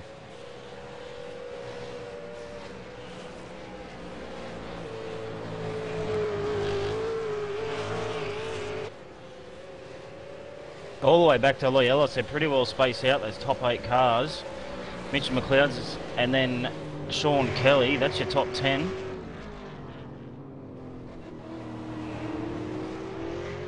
Now we saw a bit of action a bit further out in the field with Damien Butler, and Reese has got some information with that one, Butler and Sharp.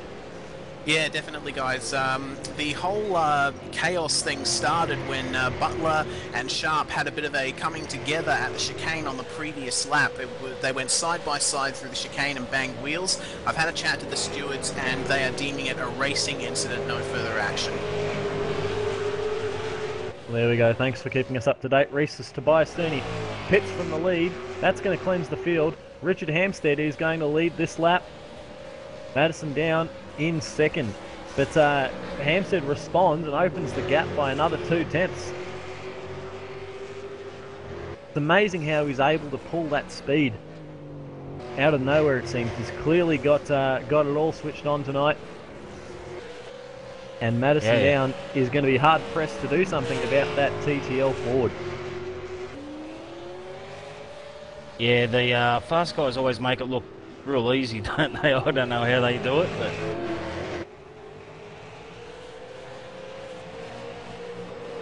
What isn't easy, Damien Butler again, side by side through the final turn. That's definitely not easy.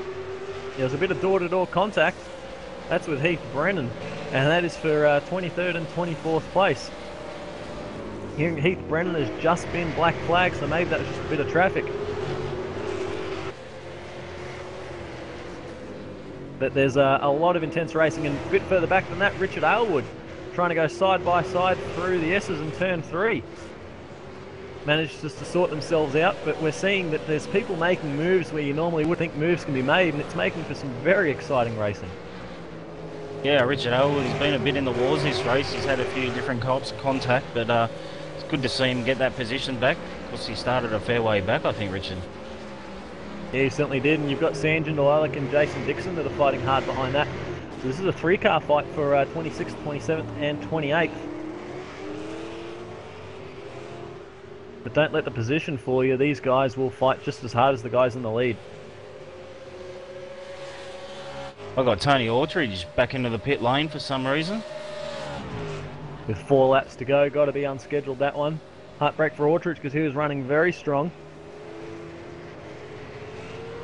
We'll take this opportunity with 4 laps left in the race to run through the order as it stands, because it's Richard Hampstead who has got the gap over Madison Down. It's about 8 tenths of a second. Jared Philsell holds the podium spot.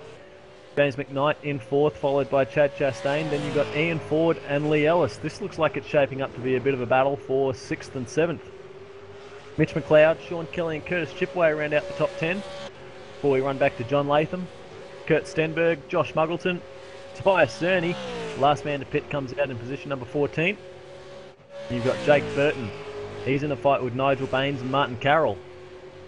Simon Black, 18th position, strong run in the first race for Simon. Richard Hunter in 19th. Tony Autridge, Brad Smith, Damien Butler, 20th, 21st and 22nd. Sam Compton, Lance Perkins, Richard Aylwood, Jason Dixon, Sanjay Nalalik, Michael Cracknell, Corey Preston, David Baxter, Craig Jones and Heath Brennan, the remaining cars on the lead lap. And also hearing a report from the pits, Reese was telling us that Tony Autridge made a pit stop for fuel. That'd be a bit of a blunder to have to do that late. Yeah, I figured that. It was only a 6.5 second, a little splash of fuel. Mustn't have had enough in there. One guy I'm really impressed with, Leo, Ian Ford. He's the kind of driver, sometimes you can just pull it out and be really competitive with these top running guys, and then some weeks he just doesn't seem to have it there. So really impressed with what he's been able to do tonight. He's currently holding down 6th position in front of Lee Ellis. He has got some serious pace on, and I was going to say he was going to be in a bit of trouble, but you see Ellis smoke up the tyres on the exit. Big sideways move, and that's going to hurt him down that straight and give Ford a bit of breathing room. Oh, and just up in front, McKnight is all over the back of Philsell. Philsell runs defensive. He almost ran into the grass. Bit behind that, Ellis thought about the move, couldn't get it done. Those SDC cars have picked up the pace now. I thought that they would be a bit more on it after the pit stops, but they're coming on strong at the end. There's 2 laps to go, and that's for a podium spot, Philsell and McKnight. Philsell has it, McKnight's the one that wants it, and Chad Chastain is the 3rd one in shot there to clean up for the scraps if anything goes wrong. Yeah, the last few laps, it looks like Philsell's tyres haven't been able to hang in for the whole 20 laps. He's just rolling off a couple of tenths in the last few laps, and the SDC cars are coming on quite nicely. Yeah, both looking very balanced. They're riding those curbs well. And this is the top 5. This is 3rd, 4th and 5th that we're watching now. Because these guys are going to fight tooth and nail over this last podium position, and podium on this race is an outstanding achievement. And we're going to have to keep an eye on the 6th position as well, because Ford and Ellis, this is still on. Very, very close down that back straight. Ellis got the drive, and it looks like it was Ian Ford who had the wiggle on exit this time. Love these drafting fights and the outbraking duels down into the chicane. Ford has got the position. Ellis is going to poke the nose out. He's going to have the inside line into the chicane. They're side by side under brakes. Ford breaks it very deep, and he's going to run off the track. Ellis is going to come and take the position. You've got to watch Mitch McLeod because he's going to have a run going over the hill. They're going to be side by side at pit entry. It's going to be very tricky through the final turn, but Ford sidesteps and McLeod swings through as well. So Ellis to 6th, Mitch McLeod to 17, Ford drops down to position number 8. And we are on the last lap Richard And Hampstead leads. Second clear of Madison Down. I dead set gave in for the commentator's curse. I'm sorry, Ian. You can talk to me about it later. I'll give him the commentator's curse. Just wrapping him, and he's lost 2 positions. Still top 10, position 8 he's holding down. That's very strong. But on the last lap, this is where you've got your last chance to make any move happen. It looks like Philsell has managed to pull away from McKnight just a bit. That fight was shaping up pretty big. But Ellis and Ford, that was the big one. That happened, and Ellis came through into 6th. So the man tonight, it's all been Richard Hampstead. Back-to-back pole positions, coming off another pole at Watkins Glen 2 weeks before. Came away with the race win for race 1 tonight after leading from the flag. He started on pole position again for race 2. He's led all his laps except for the pit stops, and Richard Hampstead is going to make it 3 in a row in the online Premier Series. What a terrific drive by Richard Hampstead. 2 from 2 tonight. Madison Down, 2 second placings. And Philsell rounding out the podium, closely followed by his 2 STC cars of McKnight and Chastain. It's a great result for everybody in the top 5 there. There'll be a lot of happy drivers. Ellis brings it home in 6th, McLeod in 7th. Ian Ford, great job to hold on for 8th. Sean Kelly brings it home 9th, and Curtis Chipaway in 10th. But looking through that field and thinking back on the race, the highlight really is just the intensity of the action and the quality of racing that everyone's put on here through the whole field. Just blowing my mind through the whole event tonight, from lap 1 of the Dev Series race and then through all of these races tonight here in the main game. It's been very impressive. Yeah, there's been some sensational battles out there tonight. I'm very impressed with the respect shown by the guys. There was a few biff and barge, but it was nothing too unsavoury. So yeah, really impressed by the guys. The respect they show each other.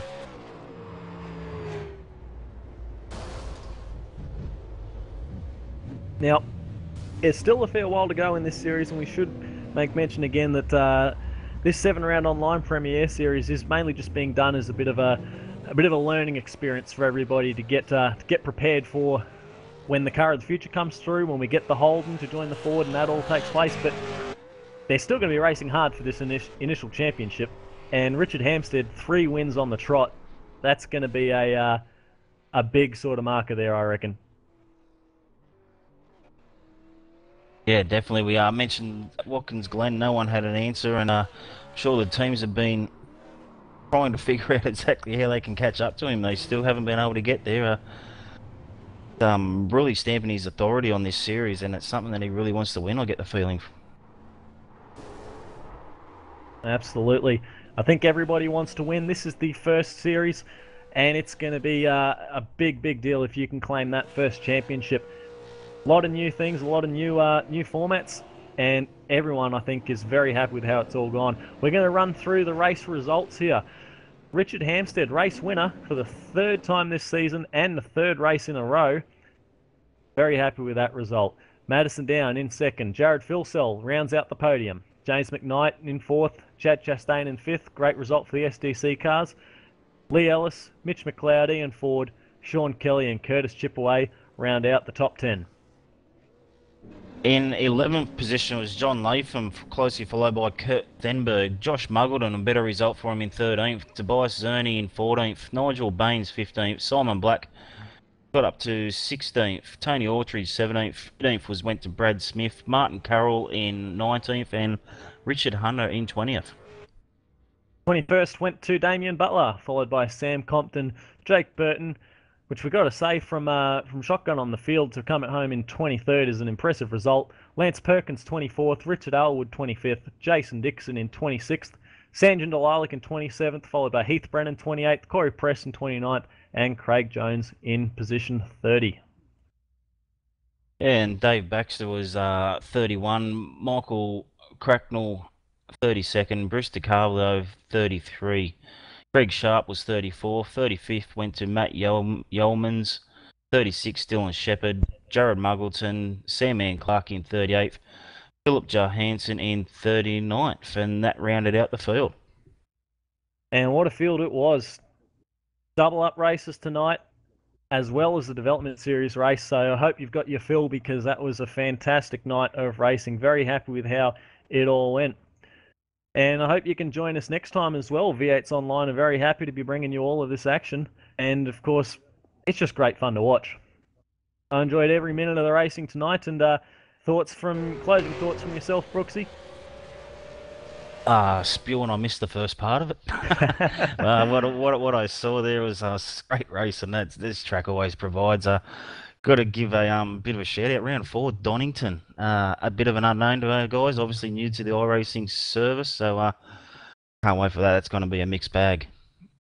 Absolutely, and Reese Gardner's going to be busy in the pits for some of the coming races, because they're going to be full of pit stops, aren't they, Reese? Oh yeah, definitely. I'm really looking forward to those races.